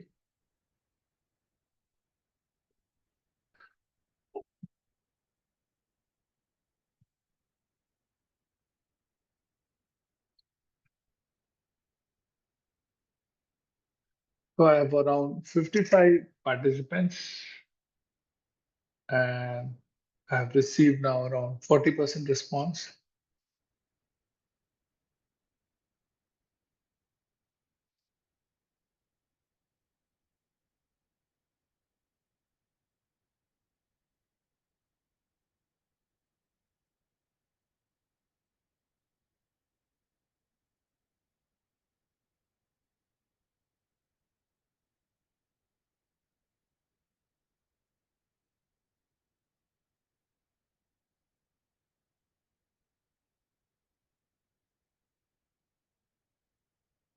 66% have responded. If anybody is still interested, I request them to just please answer in this poll.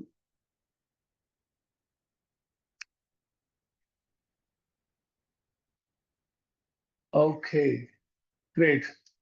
That's fine. So I will end the poll and I will share the results. So if you notice, I hope you can see, everybody can see the results. Please let me know your expertise on molecular dynamics simulation. Most of you have said unaware. And I think consolidated amount of people have basic understanding and intermediate and advanced mix is also there. Already that part I think Kaushik has covered a bit, but if you're interested, please reach us to us and we will be happy to help you out. Which MD simulation, I think I'm happy to see that some of you have used Promax and most of you as they are basic beginners, so they may not be able to have a chance to use it. Have you ever written script to analyze MD simulation? So many of you said no. So we'll try to encourage you how to go about that also. Okay, we'll do some analysis. It's quite easy, but if anybody want to explore on Python API as how to use it, please reach us out on later front, okay, whenever you have time. So I will stop the scene sharing and then I'm going to share my screen and here is my screen. Everybody can see this. So I'm in my login now and we are all set to do this discussion on molecular dynamics. Okay, so let's consider the target of our research today is on 3-LAU, not this person, it is RCSB 3-LAU. So, which is a Aurora 2 kinase anti-cancer target. Okay, and it has a GSK3 beta inhibitor. It seems to have a mutation. Okay, and by this image, you can also make out there is a gap. Okay, so that we'll discuss. This has problem, but this is an X-ray crystallographic structure with a very good resolution of 2.10 Armstrong, and the expression type, the organism is E. coli. Organism is Homo sapiens, and expression system is using E. coli. So this is important, and I also told you that it's very, very crucial. Whichever PDP that you're working in, please focus on the article of interest and also keep a watch on the associated UniProt ID. Okay, so with UniProt ID, you will get to know what are the other crystal structure that has been deposited. So you get a consolidated view. Just don't be biased with a single PDB. That's not the right way. And you will also notice that OFI is the inhibitor. And like yesterday, I think I don't know if I showed you. So that had experimental affinity also. I think you remember I asked you a question on CJJ and OBD. So CJJ had experimental inhibition, but right now this does not have it. But if you go through this article, then you will get more information on it. Now, as per computational hypothesis, now this research suggests that there is a hinge interaction that is happening between the bound inhibitor, that is OFI, against the aurora kinase A. And we have to prove that, or we have to check whether it is true or not using molecular dynamics technique. Okay, that is the core problem. I hope everybody is aware. Now, shall we start? Okay, so we will go now and we will launch the master interface. So our research is on aurora kinase 2. Okay, so the target we will explore. And if anybody have any doubts, please post it in the chat. So I have launched this, the master interface. So what is the first thing that you should do? You remember the first task yesterday morning I asked you to do is change the working directory. So here is the working directory, change working directory. In the change working directory, we have day one demo. Now this is our responsibility to make a new folder. So I will do day two dynamics. Okay, this today is purely dedicated on mostly dynamics. So we will choose that name. So I think I request you also to save the project work like we did yesterday. Go to save project as, and this is MDs. Okay, so anything.prg file. So you have done two things. The third things I am requesting you to do is this is also again done yesterday only. So that is click file and get PDB and download this 3LAU. Okay. So you have to do these three things. That is, first is to launch Mastro, and then you have to do three tasks: change the directory, okay, save the project work, and download 3LAU. Okay, change the directory, save the project, and download. Okay, 3LAU, and request you to analyze like how I did. Okay, analyze the 3LAU before doing all this step. Okay, 3LAU in RCSB. Like how did I saw, right? I saw whether the inhibitor is there or not. What are the associated UniProt ID? Or how many other PDB IDs are also associated? Everything I saw. I also saw whether there is any gap, all that. Okay, so I'll wait. If you have done all that, please just let me know done and we'll continue after that. Okay. Step three is very, very easy. You have to click file and get PDB. That's all. PDB ID is 3LU. Once you download, that's done. Is it fine? Can you just give a try? Okay, I can see some of you have already done. Thank you. So I'll just wait for 3 to 4 minutes and then I'll check again. Thank you.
Yes, Swapnil.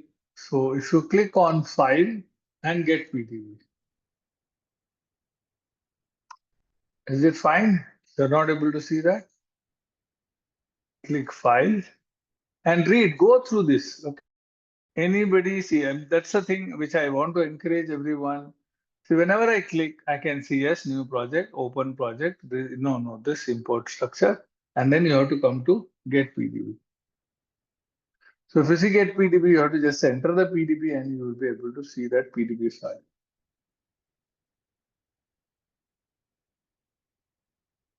Is it okay, Sapnil? You got it? Okay, fine. So I can see, I think many of you still anybody facing issue, please let me know, or else I will proceed now with my next section, which I want to discuss.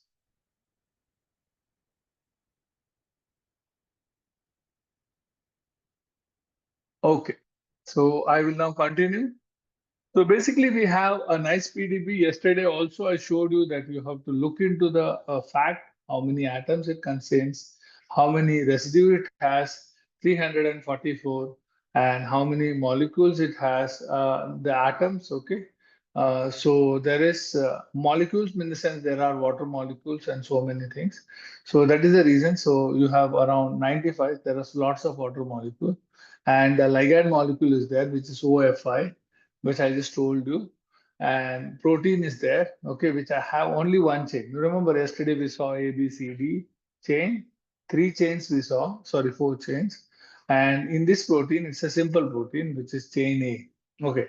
And yesterday also I stressed that fact that you have to look into the sequence viewer. Okay. Now, whenever you look into the sequence viewer, so this is a long cap, right? This consists of around 344 residues. Okay.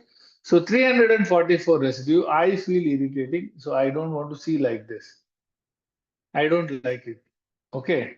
So I like it in a wrap way. Okay. At that one frame, I can see everything. So wrap the sequence. You have to click here, this workspace sequence viewer above that. In the adjacent to that, you have 3 lines. Okay. If you click that, you have the option for configure view. Configure view of the amino acid. If you click wrap sequence, then everything is aligned for me in one go. If you scroll up and down, then you can see the whole sequence. Okay, so wrap the sequence using this settings, that is configure view and wrap sequence. Okay, so anyhow you can also move to the right, to the left, and all that. Okay, now you will see in the sequence viewer we are getting the primary information on the secondary structure. Okay, whether it is sheath and whether it is okay. And also, if you notice, the color codes are with 2 intensity, one that is very dark and one that is very dull. Okay, dull in the sense if you keep anything after 275, there are some residues that are missing. That is, the 3D structure is missing, but the FASTA information sequence are available. So if whenever I keep the cursor here, you will notice I can say structureless, right? So I'm keeping at 277 amino acid number, and its side chain chemistry is neutral, and it is structureless. And if you try to click, okay, it is nothing going to pop up here. Okay, so nothing is going to pop up here. But if I click in the one that is very highlighted in a big way, okay, so you will notice that it has selected something, and if you click Z, then it will view to that amino acid. But if you click in a structureless location, then nothing will come. Okay, the whole protein only is coming. So I request you to investigate this missing amino acid, which will be from 275 to I think around 290. I think, yeah, 290. Okay, so this I want you to investigate. And while doing protein preparation was very well discussed in the yesterday sessions. So I quickly brief it. Just you have to take it. You have to look into the diagnostics. Okay, and click on check workspace entry. which will show you lots of problem. Okay, which will show you lots of problem because of hydrogen bond. This is usually generally with X-ray structures. And once you come here, you also have to check in the diagnostic if any issue is there. And in the substructure, if you click the load workspace entry, okay, there are lots of water molecule and this OF inhibitor. Okay, just keep a watch on that. This is OFI inhibitor, and these are lots of water molecule. We will discuss on which water molecules to retain, okay, separately, but don't touch anything right now. Come to protein preparation workflow, same stuff. In diagnostics, you have to click on clear, check workspace entry, okay, and protein preparation, nothing. It will be capping the termini. The only process you remember, we have a missing amino acids. If you have missing amino acid, you have to activate this, fill in missing loops using prime. What you have to activate, this is very, very important. Fill in missing loops using prime. So if you do that, then this gap will be filled. Okay. So you have to give a suffix to this job. Otherwise, all the rest of the process is same, where you will use the default options for optimizing the hydrogen bond assignment and then minimizing the whole structure and deleting water beyond 5 Armstrong of the ligand. Okay. This is all done by default. So you remember yesterday also you have done job setting, and you will run this calculation in compute CPU and run the job. Okay, so let me just re-summarize what is the task you have to do. Once you have downloaded 3LAU, you have to activate the sequence viewer, then investigate. I'll just type that, okay? Investigate the gaps using sequence viewer in wrap, okay, wrap format. Try to identify, okay, just search, you should be fine. Okay, and then the next is do protein preparation with fill in missing loops. This is what you have to do, and check for diagnostics, I think, right? That is the term in diagnostic. Analyze also before doing, analyze using diagnostics. Okay, please do that. Okay, and then after preparation, we will investigate this. Hope these two things you can do. See, this is second day, so I'm trusting you, all of you. Before asking help, I will motivate you. Just give a try. Okay, we know told these two tasks, how I should go about. Okay, that should be the thought process. Give a try, and I will check again after 5 minutes. Launch the job. Okay, do protein preparation. Oh, Jyotsna has already done it. Thank you, Jyotsna. So we'll wait for others for next 5 minutes, and then we will continue again. Okay.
Yes, Nafi, see, question has been given. Protein preparation was also done.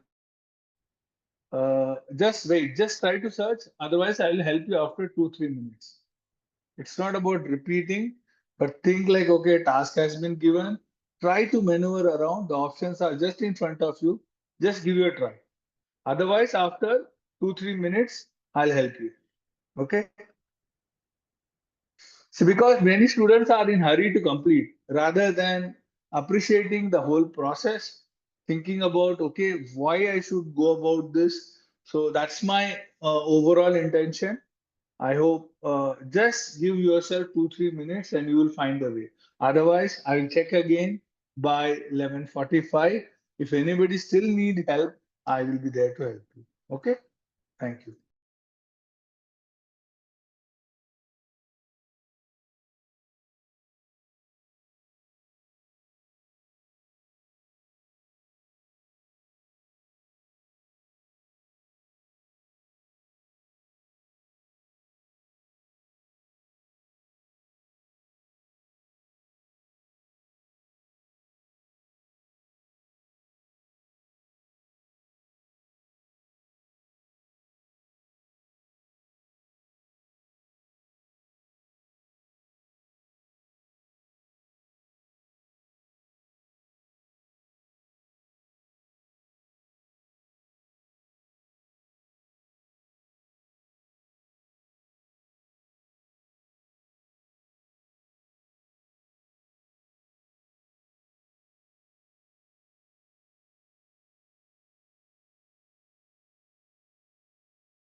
Yes, that's a really a nice question.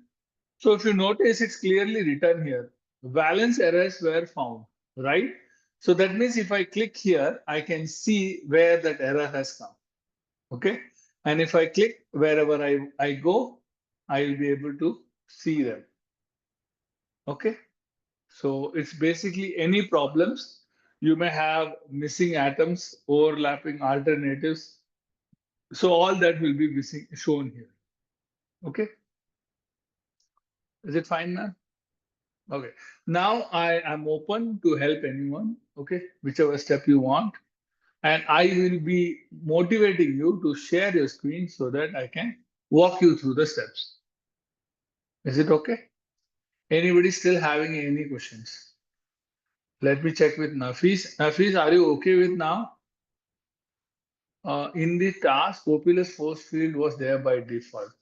Is it, if possible, can you explain which force field is what type of purpose?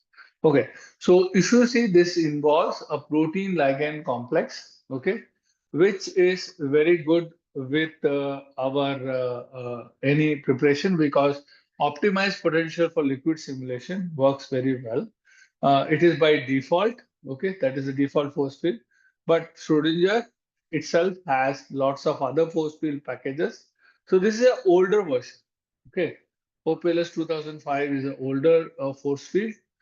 And if you want, then some people use it. By default, most of them started using OPLS 4 now.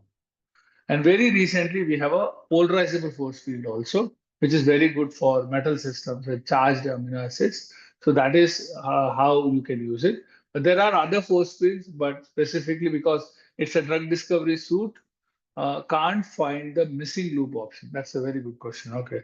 So if you see Nupur, in the pre-process in more option, you will notice this is the fill in missing loops and you should run the calculation.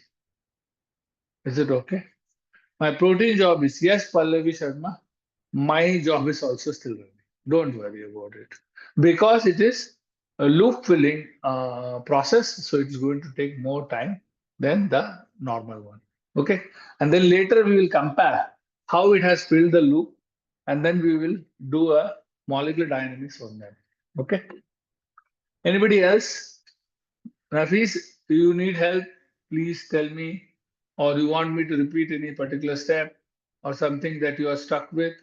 Anybody who is stuck with, you can ask me questions. I'll be happy. See, that suggests that the thought process has been initiated.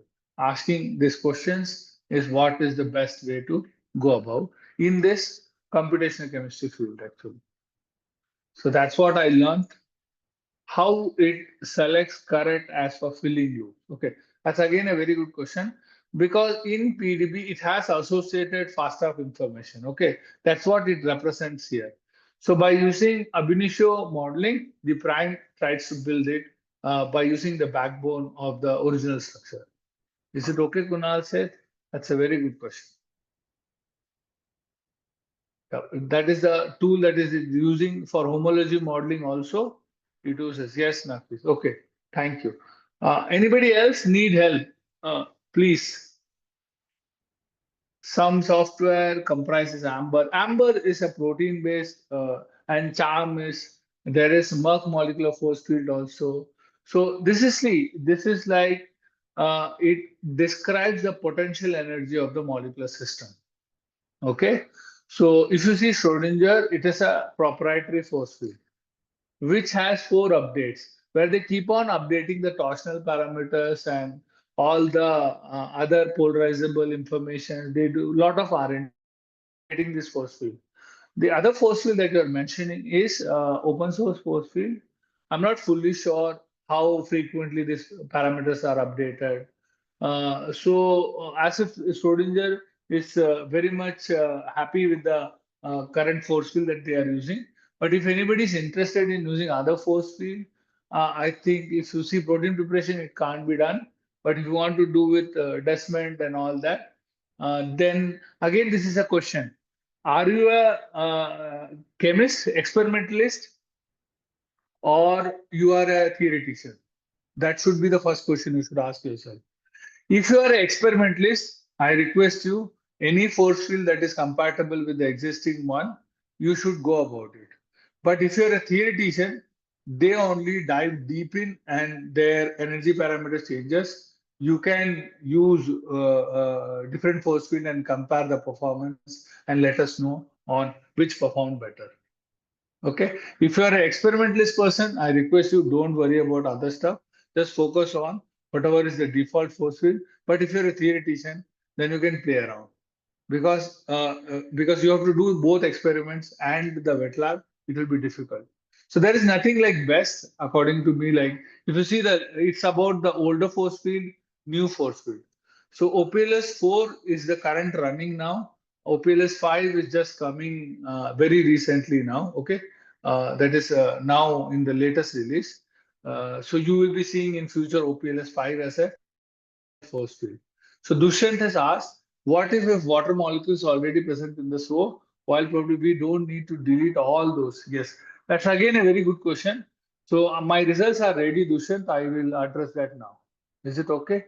Anybody else? Swati, I hope I answered your question. So it is based upon the version. OPLS 2005 is the older version. OPLS 4 is the next version. Then we have now very recent version is OPLS 5. Okay, so that means we have to use the most recent course speed, which is OPLS 5 in the future. Sir, can predicted homology modeling of any homo generated by any sort of maybe does it require protein preparation before? No, see, any homology modeling is a homology modeling itself. Actually, if you see this, the model that has been built is a kind of homology modeling. Okay, so protein preparation is specifically dedicated for crystal structure and also can be used for homology model structures. But sometimes the break is too large.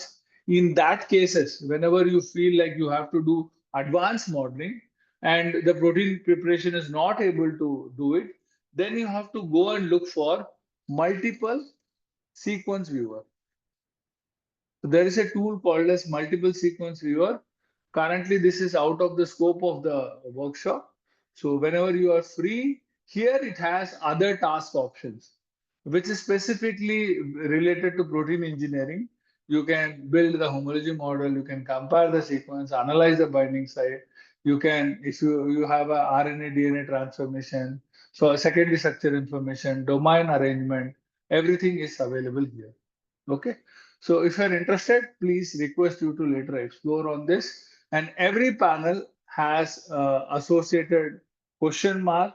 And if you see help tabs are there, which will help you to get started.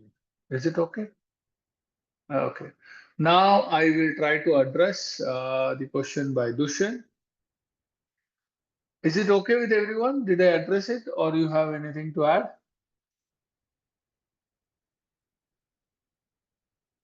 Kunal, is it okay? Yeah. Okay. So now I am addressing Dushan's question. That's a wonderful question because I see many researchers feel that they can delete all the water molecules. That's not the case. See, you have this input. Okay, we'll play around.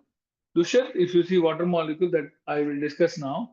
So if you see here, this is the input of the unprepared structure. This is the output of the prepared 3-LE.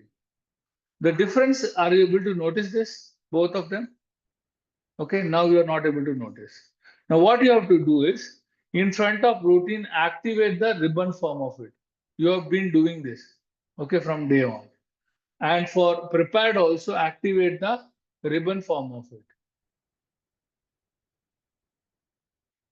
Okay, now just quickly, just click between these two and tell me if you see a new loop or not.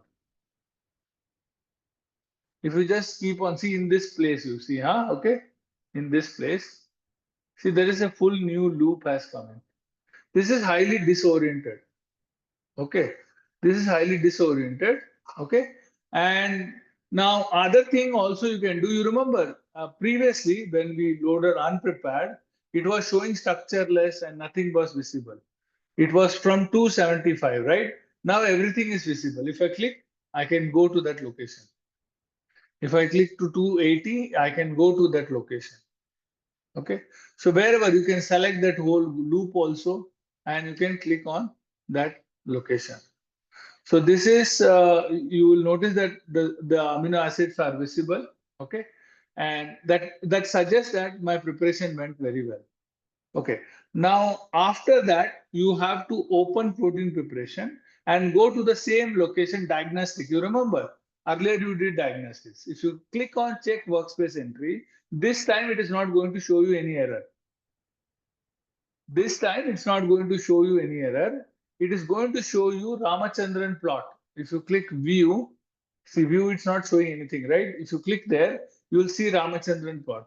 The Ramachandran plot will show you the overall amino acid allowed and disallowed according to the pi and psi angles.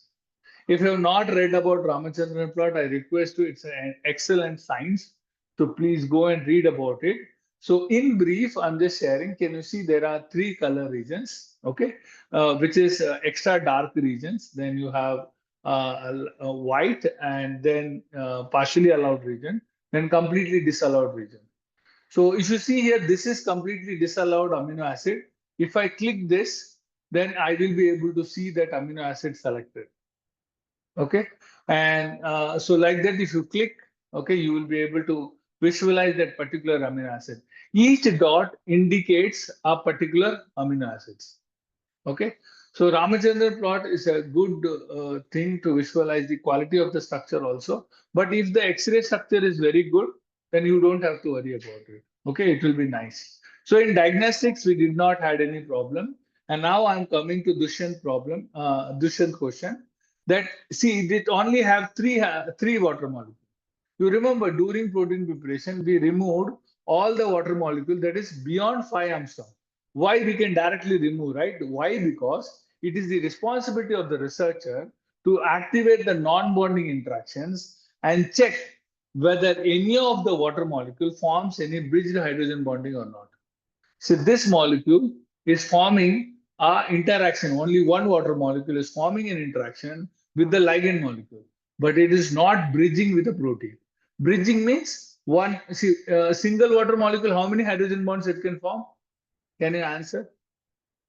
How many hydrogen bond a water molecule can form?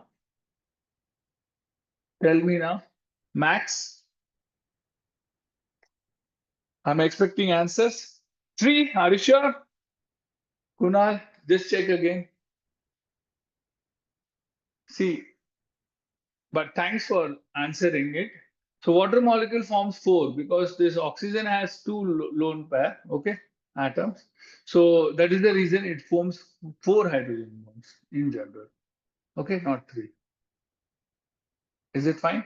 Okay, so it forms 4, but currently it has formed 1 that is also with ligand, okay, the ligand molecule. So this is the ligand molecule, right? So if you want more clarity, I'll tell you a very interesting option. If you click on this preset, yesterday also you would have done this, apply custom default, then you will see that very easily now. So the water molecule investigation is very, very important. Okay. So go through that and tell me whether it forms a bridge hydrogen. See, making a hydrogen bond is different. Making a bridge hydrogen bond is different.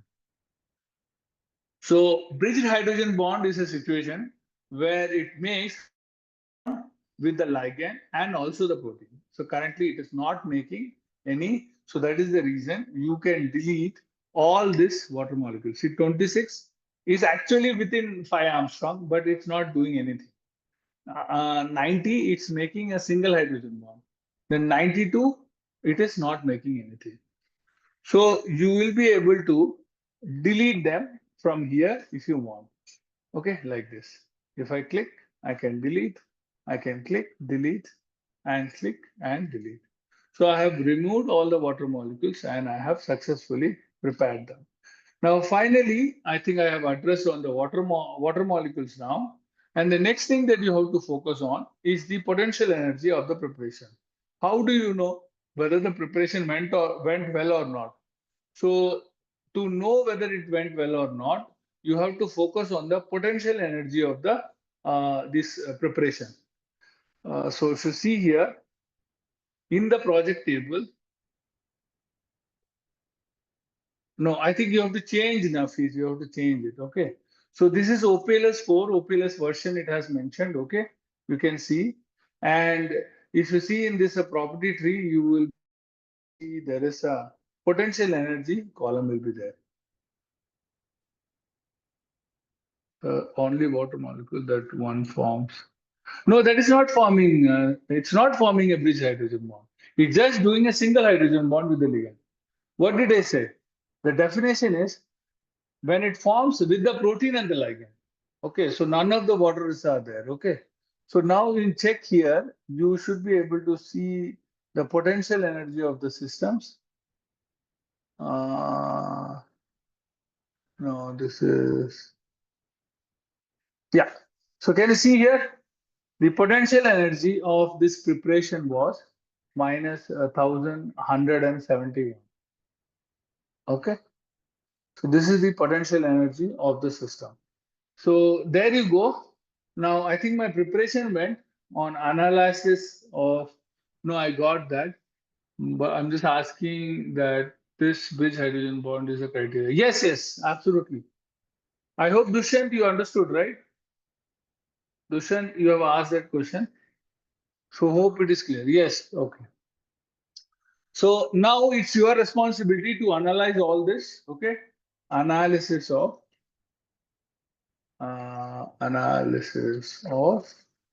protein preparation output.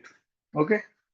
So what you have to do is you have to check in 3D visualization, 3D and sequence viewer. You have to check. See here, see, prepared and unprepared are different. Okay, see here. This is the entry. This is one. Okay, the raw entry. This is prepared one. So you have to compare by 3D is ribbon view and in sequence view whether this filling happened or not. Okay, so you have to check. Okay, that is the first task. So once you have done that, the second task is by diagnostics, you have to check if like all errors has gone or not. Okay, and also analyze water hydrogen bonds to know which is the important water molecule. Okay, and please keep a watch on the Ramachandran plot also. Keep a watch on Ramachandran plot. And finally, see the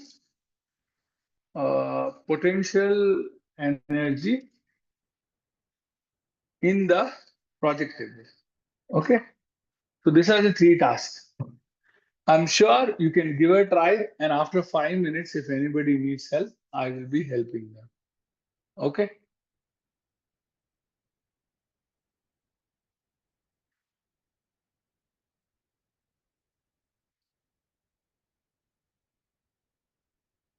See, as I said, think about the task, think that nobody is there to help, and this 5 minutes you have to do on your own.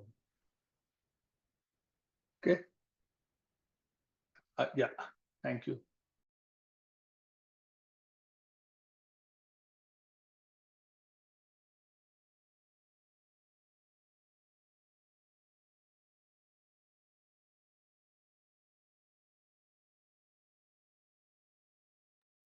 Yeah, that's nice, Saujanya. So did you do preset?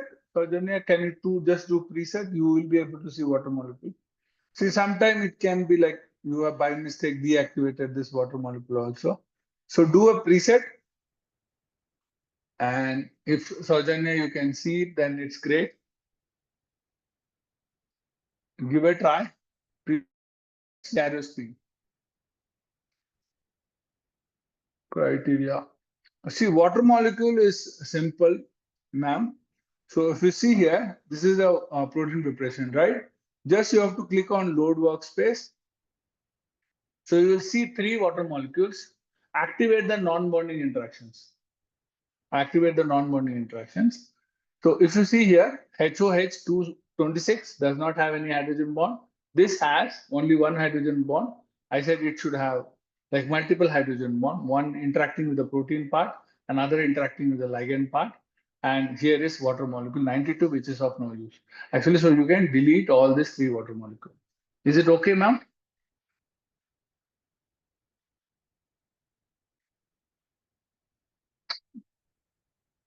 Thank you. Okay, came out to be, yeah, minus 847. Okay, there could be many reasons, so don't worry. Don't try to match my energy and your energy. The software is very much reproducible, but I'm not sure what you did. And I've been doing this workshop for very long. Most of us get consistent results. That's nice. Did anybody change their force field? You can change the force field and check with the energy also. Okay. So currently, I think for me, I got around, if you see the table, we find that potential energy of the original protein and are the same. No, you will not have any energy value of the, see, after that you delete it, right? So you will see the different value. It will be the same. Okay. So for the unprepared one, nothing, no energy will come. That is the difference. Is it okay? Everyone? Okay, minus 1171. I got, yeah, I also got minus 1171. So whoever has followed me exactly, then you should get this value. I missed out on that. What? Which part? Did you fill the loop? If you have missed something there or you have changed something, then obviously you'll get a different result. Yeah. Is it okay? Is everybody confident? Shall I move on? Is it like everybody preparation, man? Anybody need hand holding? Let me know. Please share your screen and I'll help you. Actually, this is I'm doing second time. Protein preparation was already discussed by Kaushik yesterday, right? Okay. So shall I move on now? I have many things to cover. So once you have done this, okay, now you are ready to take the system that is fully prepared to do molecular dynamics. Okay. So I think my screen is shared and go to window and remove this sequence viewer, which you don't want. And please make sure you have the fully prepared protein, whatever you have done, like deleting the water molecule, that entry should be loaded. Okay. So if you're having confusion, just drag this bar. You can clearly see the naming conventions. Okay. So if you drag this bar, this is 3LAU, 3LAU prepared, and this is 3LA with a water molecule deleted. Okay. Now what you will do, you will go to task and we have to prepare the system, go to browse, and there is Desmond. Can you see Desmond? So Desmond is there. Desmond, we have to do system builder. Okay. So I think this was also explained in the presentation. If you see system builder has anybody here working in membrane protein, you can set it up from setup membrane. Okay. But basically we want to define the solvent model. By default, SPC is the model, but there are different solvation models. Some of the researcher work with methanol, octanol also, but all these are water models only. Whatever you are seeing, right? Tip 4P is 4-point water model of the aqueous solvent, HOH. So like that, each scientist have developed some water models, and but by default, SPC is good enough, okay, which you can use. And when you come to system builder in Desmond, so you can see this option of show boundary box. So this is a very interesting exercise. I want you to play around by changing the box shape and keep a note on this box volume. See, whenever I change something different, the volume size also changes. Okay. Now you may feel like, how do I know optimal box size for me? Just hit this minimize volume and automatically it will reduce. See, for me, it has reduced. So I'm just going with orthorhombic is again a default box volume by which the whole solvation using periodic boundary condition, it will be saved. If I hit minimize volume, automatically it will reorient and I will get much lesser volume than what I had earlier. Okay. So you have to play around with this. And here also you have this, see, the different force field. The most recent one is OPLS 5, which is currently available. And OPLS 4 is there. And if you feel you want to add some custom parameters by using quantum mechanics, or if you have saved your torsional, so all that can be done by using this custom version. Okay. And Desmond setup is the option. And the adjacent tab is ions. Appropriate box, whichever has the smaller box, whichever is more compact is the best option to do. Your box should not be too big or too small. Is it okay? So that you have to do and come to ions and neutralize it by adding appropriate counter ions, which will automatically take it. So this means, see, it has taken automatically 6 chlorine. That means 6 positive charges are there. So due to that, it has added the ion placement counter charges. Okay. And then if you add salt, okay. So if you add salt, that is the molarity of the system. Okay. So you have different positive and negative ions which are used in biological environment. So these are the things that you have to do. Okay. First is activate, minimize volume, keep it by default. Ions, it is by default. Activate this add salt option and 3 LAU. Okay. So in this job settings, so I have to change it. You remember, right? I have to change it to compute CPU and run the calculation. So system builder of your prepared protein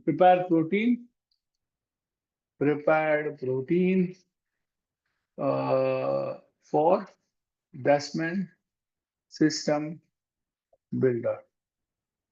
Okay. And analyze the box sizes. Okay. And associated volumes. Just get a feel about it. Okay. And then run the calculation. And add, okay, add this molarity also, add salt also, okay. Add salt too, okay, and run the calculation. Please just give a try. As I did, you have to try the same way. You have to speak to yourself, okay. I think my calculation is kind of done. I'll give you another 3 to 5 minutes so that yours is also done, and we'll discuss further.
Yes, you can give a try, but I would suggest using orthorhombic box.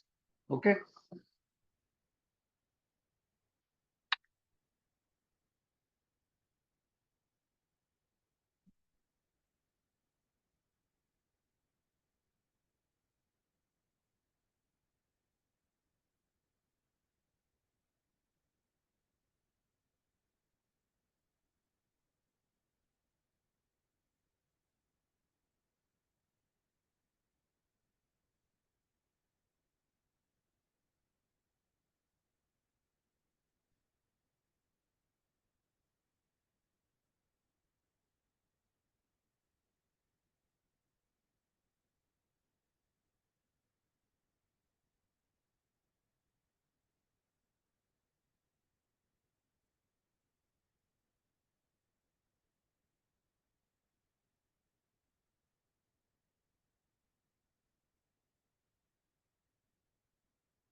Yeah, anybody have any questions? Is it fine? You are able to do it? Anybody have any doubts? You can ask now. And if you're still stuck, don't worry. I can walk you through from the starting. But as I said, the my core motive is to motivate you so that you start using any technique, any problem by just keeping task in mind. So have you done it? If you have done it, please type done. I can see only one done, which is by Dr. Joshi. Thank you. Anybody else who has done it? Okay. So once you have done that, now we will analyze it if the results are done. Okay. We will analyze it. We will see like how it looks like. Let us go through this. So here it is. See, this is again a new entry, which is like water, water, water everywhere. You can see lots of water. So many water molecules are there. So you have to uncheck these labels. Okay, you can see, you can uncheck the ribbons. You can uncheck and check this, play around with this. Okay. And in the right side, you can see the solvents, which can be hidden or shown as per your choice by using these options. Okay. And in the solvents, uncheck them, and other are the salt and other metals, which you can make it in CPK form. So like this, you will get a view. Once you have done that, I request you to give a play around from this current selection where you can display and undisplay anything of your choice. Okay. So if you want to undisplay metals or ions, you can remove like this. So you can add it. You can add solvent to remove like that. So just play around it and let me know once you're done. I'll give you another 5 minutes so all of you can try it. Okay.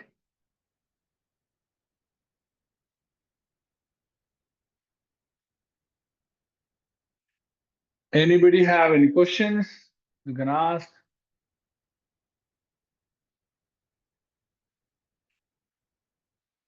So analyzing is this is the section analyzing uh, analysis of system builder output. So I give you like 5 minutes and then you can just keep on trying.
Yes, Ayushi, please share your screen after checking hydrogen bond and plots. Okay.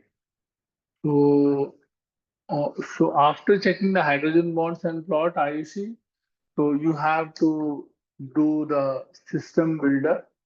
Okay. So I'll show you. Here is the option browse, and in Desmond, you have to do the system builder.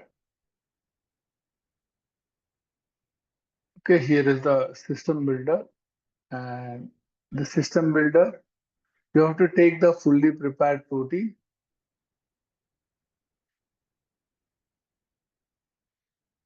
Okay, here it is. And you have to mention SPC, show the boundary box, play around with the boundary box by changing the shapes of it, and keep a watch on the volume. Okay, and then neutralize it, and then add the force field is by default and run the calculation. Is it okay? Ayushi? You have to run it in the compute CPU. Okay.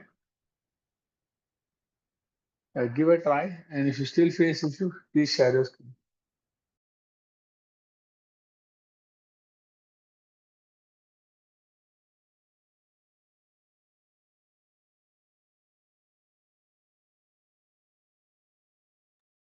Okay, shall I proceed now for launching the MD calculation?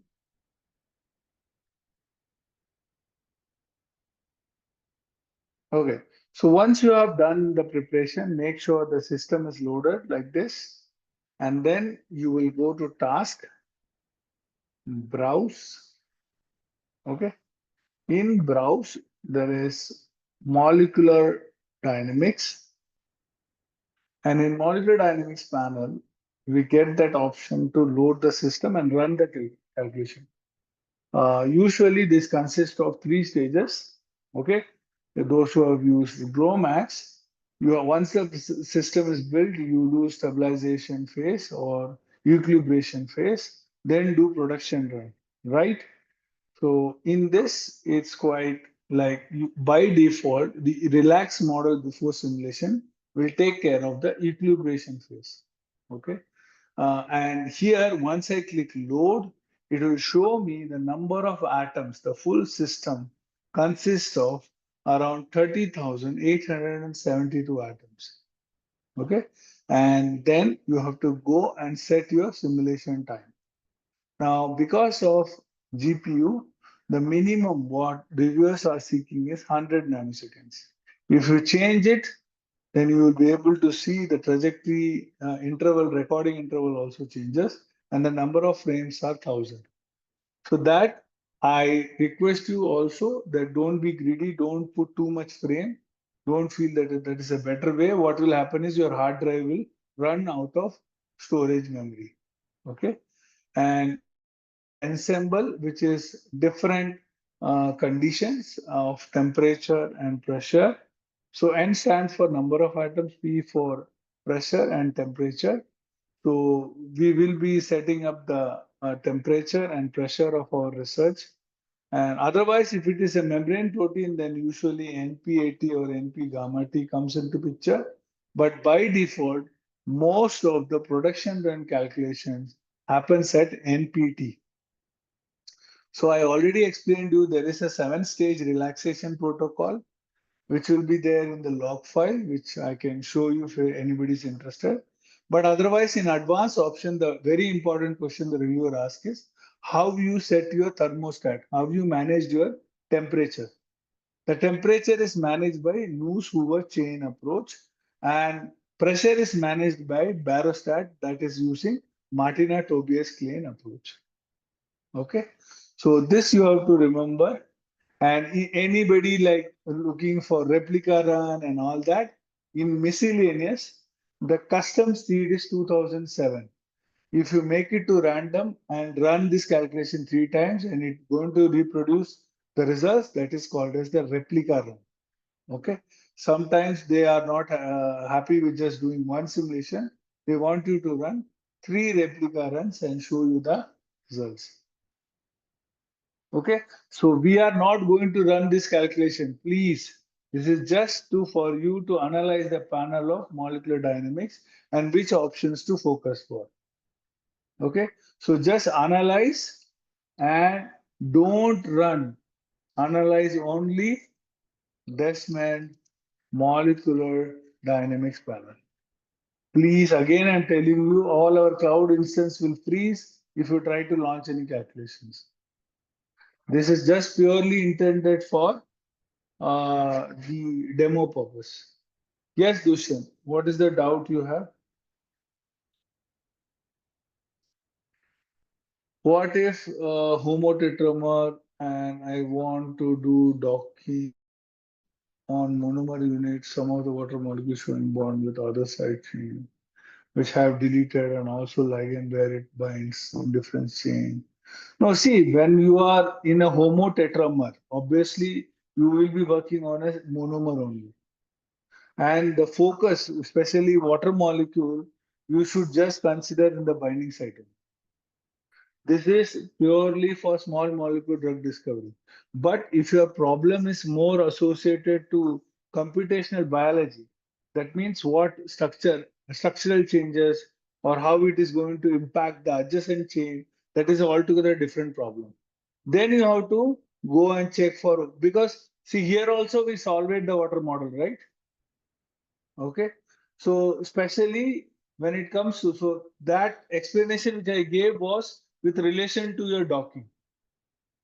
But when you try to do MD, then you are solving it completely. So don't worry about whether to keep or to delete water molecule and all that.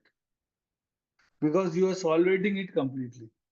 That's really a nice question that you asked. But if you're good doing docking, then you have to be careful in retaining the water molecule. But when you are doing MD, you don't have to worry. You can delete all the water molecule, do the MD. Is it okay, Dushyant?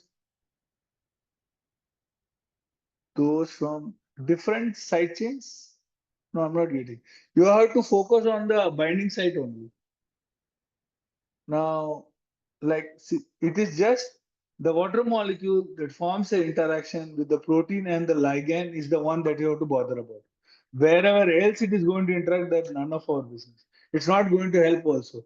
Like, see, it's not going to do a cascade mechanism. Imagine here there is one more chain. Okay. Now, molecular dynamics, because of this ligand water molecule, the other chain will not change. If we perform the molecular dynamics of dog molecule, then which file has to be used? We are using, yes. So whenever you have a dog pose, you can merge them. Okay, for example, yesterday we did, right? Imagine I'm taking yesterday's file. That is day one demo. So here is the docking pose. Okay, here I'm taking. Now what I have to do is just control click and load the protein ligand complex. See, this is the protein ligand complex, right? So once you take this, then go to browse. See, make sure protein ligand is there. Do the system builder, then it will work. Is it okay? Directly if I run, it will work. What should be the number of frames minimum simulation? I think Kunal, I explained that, right? I told you that don't be greedy in saving a lot of frames. And I also told that minimum 100 nanosecond is good enough. And energy term is by default, it's not going to have much storage, but this number of frames are important. Is it okay?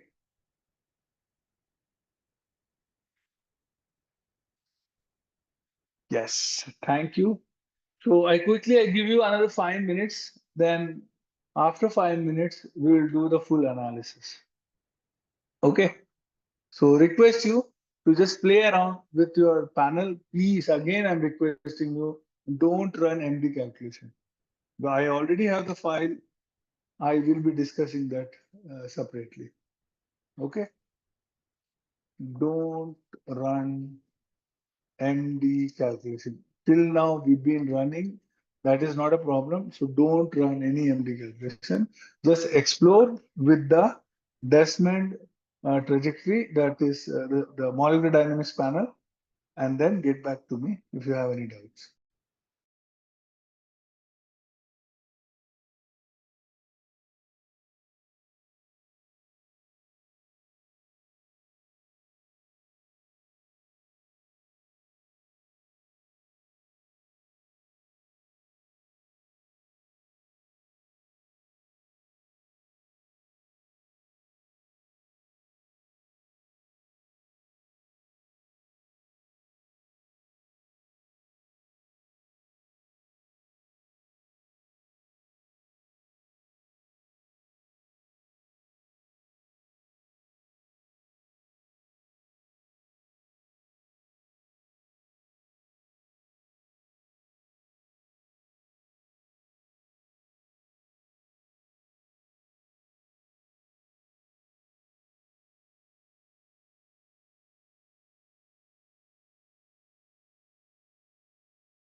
Yeah, I see. That's a good question.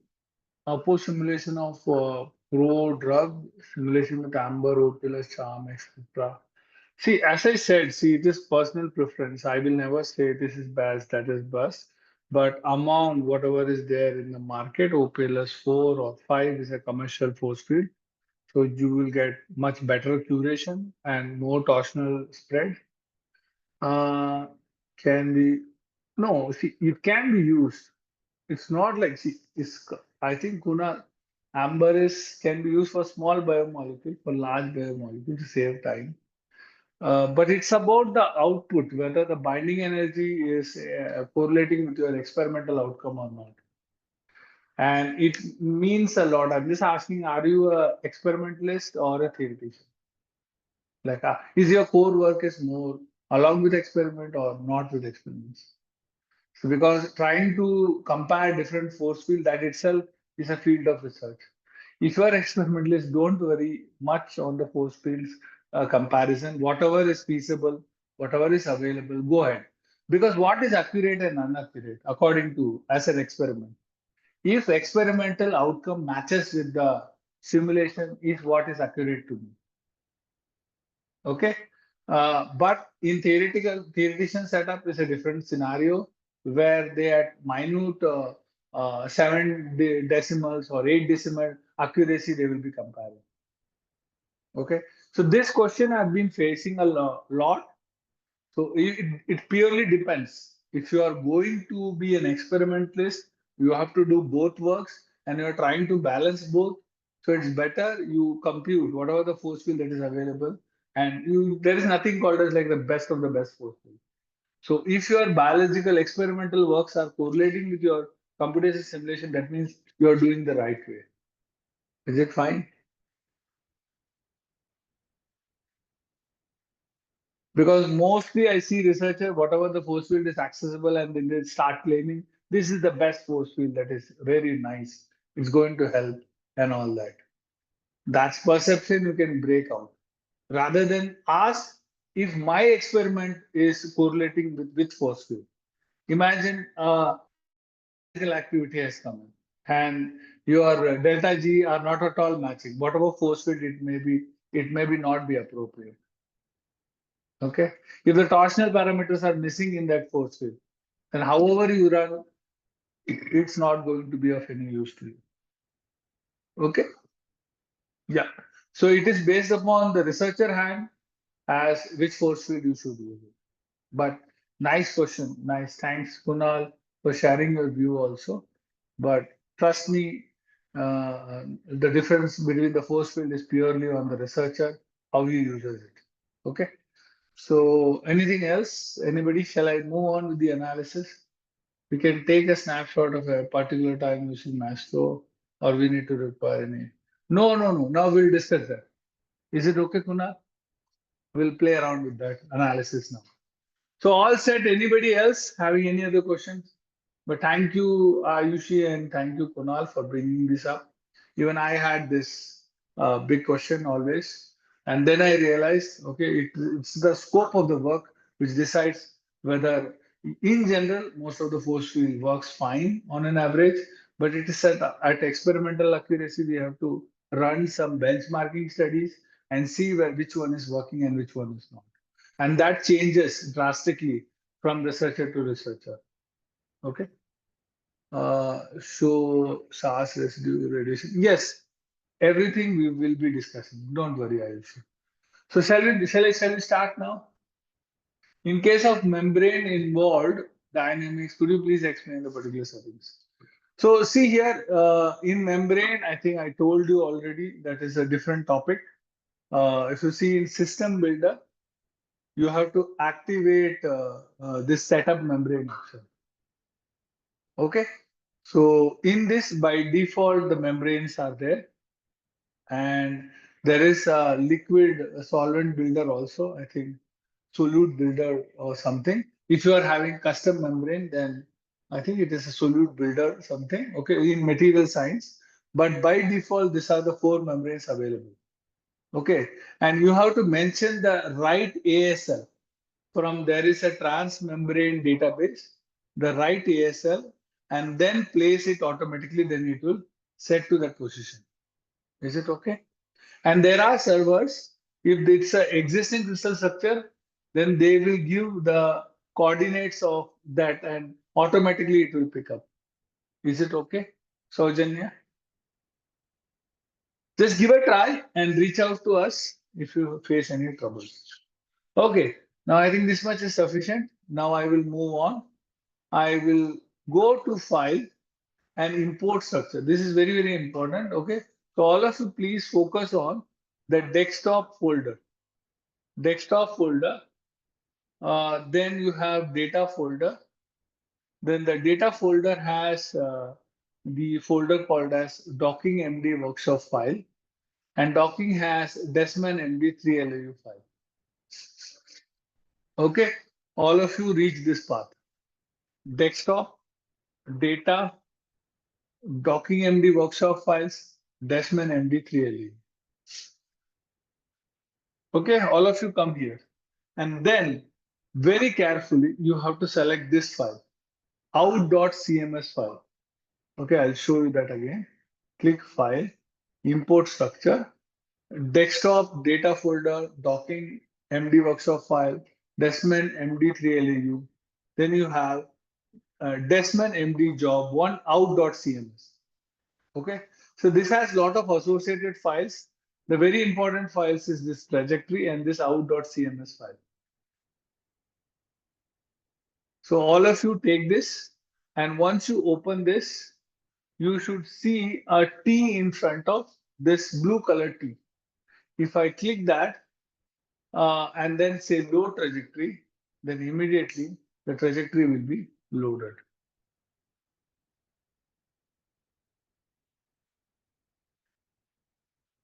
So the trajectory is loaded, and once you play, see in the bottom, it will be playing around like this. See here, if you see like a YouTube play button, that means the trajectory is loaded. And if I play, then it will play. Okay. Now, the next thing is what you have to do is basically you have to remove the solvent and play again. You will be able to see clearly the jiggling and wiggling of protein ligand dynamics, the thermodynamic stability of the protein and the ligand. Right? So stop again. So you have to play in first with solvent, then without solvent. Yeah, Dushan, nothing. See, click File, Import Structure, if you have done it, out.cms file. Okay, if you open it, then you will be able to see this T, blue color T. If I click here, then say load trajectory, then this YouTube play button will come, and if you can play like this. So first you have to play with solvent, activating the solvent, and then you have to play it. Just get a feel about how it plays. Okay, and then stop it. And then next is you have to remove the solvent and play it. Okay, so you can see here. Okay, so I have stopped it. And then finally you do preset and play again. Okay, so play again. So basically, as I said before doing the MD, our main core objective is to understand if these hinge interactions are stable and consistent or not, and what kind of the ligand is interaction it's doing with the protein, and what protein changes happens due to the presence of the ligand, and how they are in complex, what are the different properties that can be analyzed. Now, once you play the video in preset mode, you have to focus on these 3 hydrogen bonds. Okay, you will be able to see that it is quite consistent. Okay, these 3 hydrogen bonds are consistent. Okay, I'll stop it. So if you notice, there are lots of plotting options, okay, in the right side. If I click plot and there is interaction counts. So if I hit all types, then it will be going to analyze, it is going to make a window and it is going to plot the number of instance,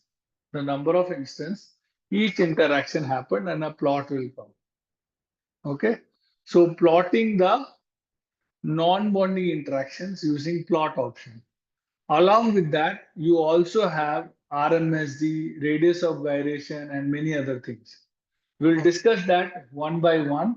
But while this plot is getting generated, in the meantime, I request you to do the measuring of the hydrogen bond. Okay. So if you click measure, you get this distance option. In distance, there are three modes, angles. Okay, there is ring mode, ring angles. So any, I think three you should do, distance, angle, and dihedral. Now I am doing distance of hydrogen bonds. I'll click this, one distance I have made, which is giving a measurement of 1.71. If you feel that this ribbon is causing not giving a clear view, you can deactivate this. See, I have deactivated this. And now I'm able to see the hydrogen bond. So again, I will hit measure, and this time I will measure an angle. Okay, angle in the ligand. So I want to know whether this angle stays how long. What is the angle? And during the simulation, this angle, how much it changes. Okay. Now I can also pick a dihedral. Okay, pick a dihedral. For distance, you will pick 2 atoms. For angle, you will pick 3 atoms. For dihedral, you will pick 4 atoms. Okay, dihedral, because I want to know whether this dihedral angle, how much it rotates. So currently it is 136 degrees Celsius. This angle is 128. Okay, so now overall, now when I play the video, you will be able to see that this hydrogen bond distance is changing, right? And similarly, this angle is changing, and this dihedral angle is also changing. Is it fine? So you are able to do this. Don't worry, I will again put it down. So I'm going to tell this again now, what you have to do so that you keep in mind. Okay, so first thing is I played the trajectory with water molecule, without water molecule, and in preset. Okay, first thing is play trajectory with water and then without water and in preset mode. This is the first exercise. Okay. Then you have to plot the non-bonding interactions during molecular dynamics. Okay. Study. So this is the second thing which is available in plot, right? You can come here, you can say interaction and say all type. See, everything has come in. This is quite interactive also. If I click here, I can see how many hydrogen bond is found. So you will see here 3 is there, 1, 2, 3 hydrogen bond is there. In some situation, it is 4, 5. Okay, here something happened. Let us see. So here there are more. Okay. So you are able to see 1, 2, 3 other interactions also. So like that, you have pi-pi stacking, pi-cation interactions. So minute change. If you click here, you will be able to see that here happening. Here also you will notice that pi-pi stacking sometimes has come in and sometimes it has gone. And pi-cation interaction is also there. Okay. So now I have activated. Next is measured one distance of your choice. I don't want hydrogen bond only, and one angle and one dihedral. Okay, dihedral angle. So you have to do measure by clicking the measure option in the top. And then once you're done with that, what you will do is just go to plot, come to measurement, and say currently in the workspace. That's all. Then automatically it will plot as per the distance, as per the dihedral, and as per the angle. You will see more plots. Okay. Once you have done the measurement,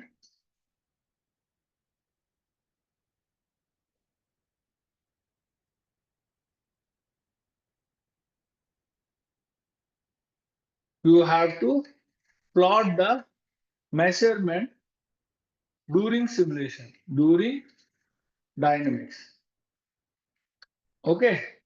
So do this and just play around. After 5 minutes, I will take questions. Read this instruction. I have showed it also. Try to observe and then try it from your own end. And then let me know if you face any difficulty. Okay. And I think here Vaishali has asked question specific to, I think, radius of gyration and SASA.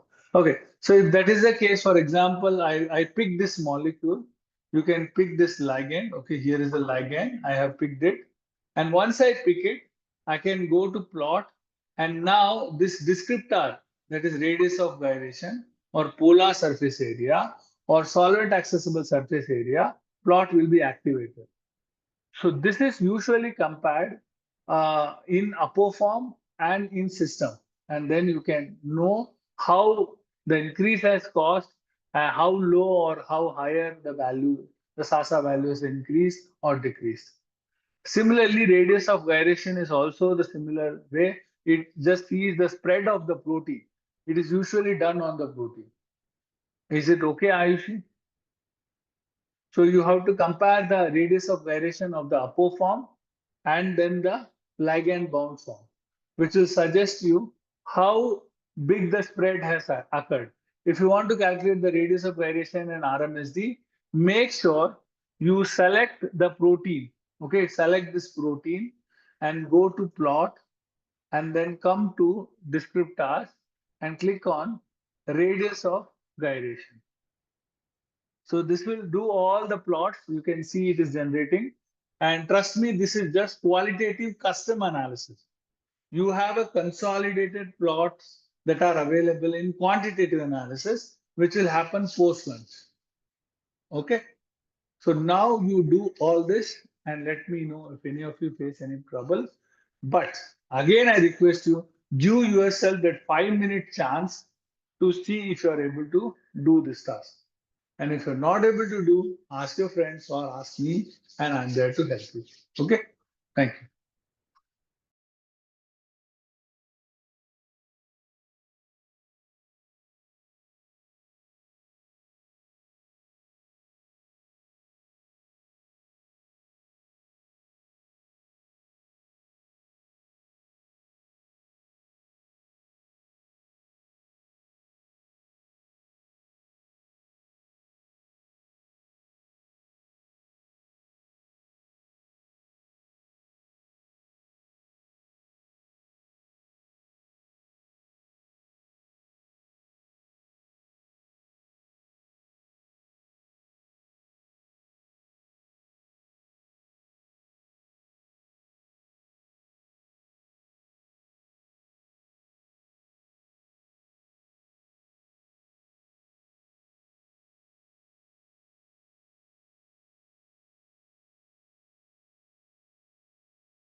Yes, just checking again. If anybody need help, want to share the screen, or feel like this was very difficult task, please let me know.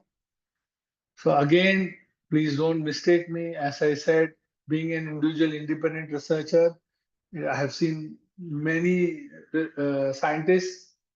So that's they do self-motivation and they identify problems and do solutions. So that's my core theme. I'm just doing all this. Otherwise, I'm really happy to discuss step by step also. Yes. Anybody have any doubts? Any other questions? Because we are nearing lunch. I think we had lots of learning, and I'm sure all of you are also hungry.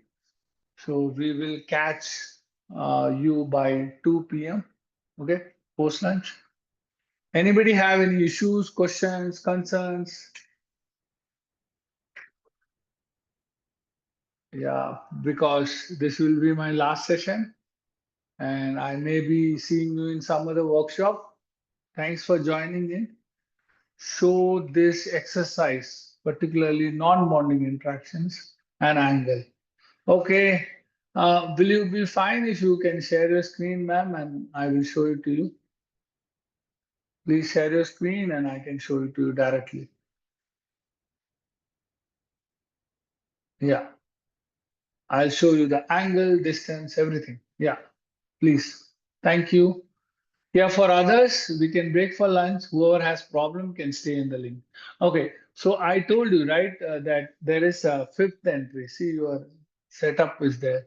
I think you took the wrong file. If you click File, Import Structure, I told you import. Okay, so you have to take the Desmond MD out dot. Yes, below that. Yes, open that. Open that. And then click on that T.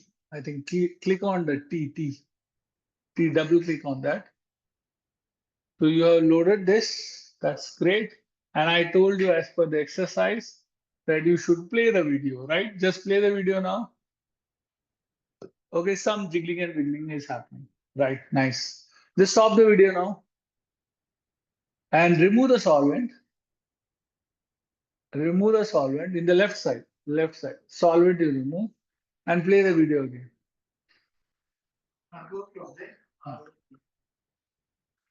What are you seeing? You can see protein ligand stability.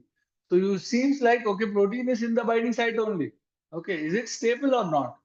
So that is a question that comes into picture. So we will dive in deep. Okay, pause it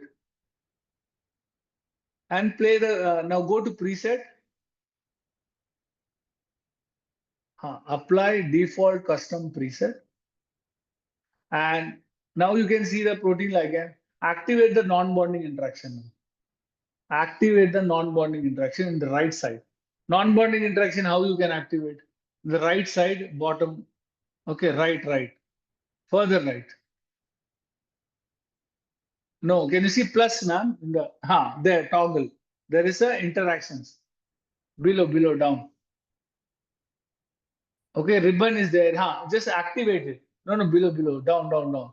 Adjacent to plus. Plus adjacent to that. Yes. Okay, now you can see, ma'am. Hydrogen bonds are visible. Now you play. Play again the video. Please play again the video. Right, you can see now hydrogen bonds much in detail. Okay, so stop it now. Now I told you to do plottings, right? I told you to plot the non-bonding interaction. Go to plot, and in the plot there is what? Interaction count. Just do all types. All types. Okay, while this is running, in the meantime, we will do measurements. Click measure. Now pick two atoms of your choice.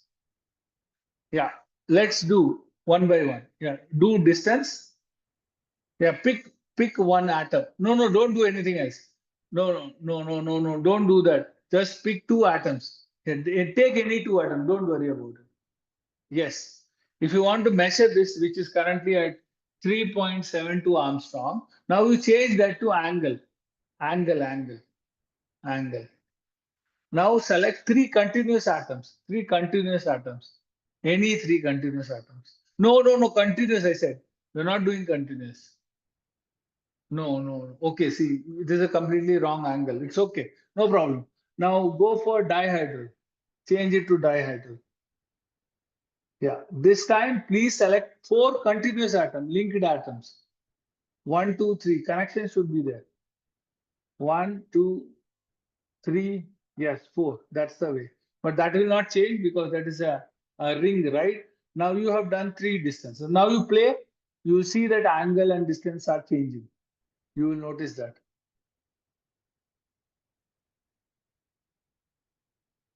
Can you see? See, your aromatic ring will not change much. It is going to stay the more or less the same. Now, and now you go to plot. Go to measurements. And then say currently in the workspace. Then it's going to give you all the plots. Understood, ma'am? And if you want specific, like protein radius of gyration, click on protein in the top. Click on the protein in the top. P. Can you see protein? P. That's okay. Click OK and P. And then you could notice that protein is selected. Go to plot now. Go to plot and there is no descriptors. Activate radius of gyration. You will see that plot also. So here you go. I completely just showed you, right?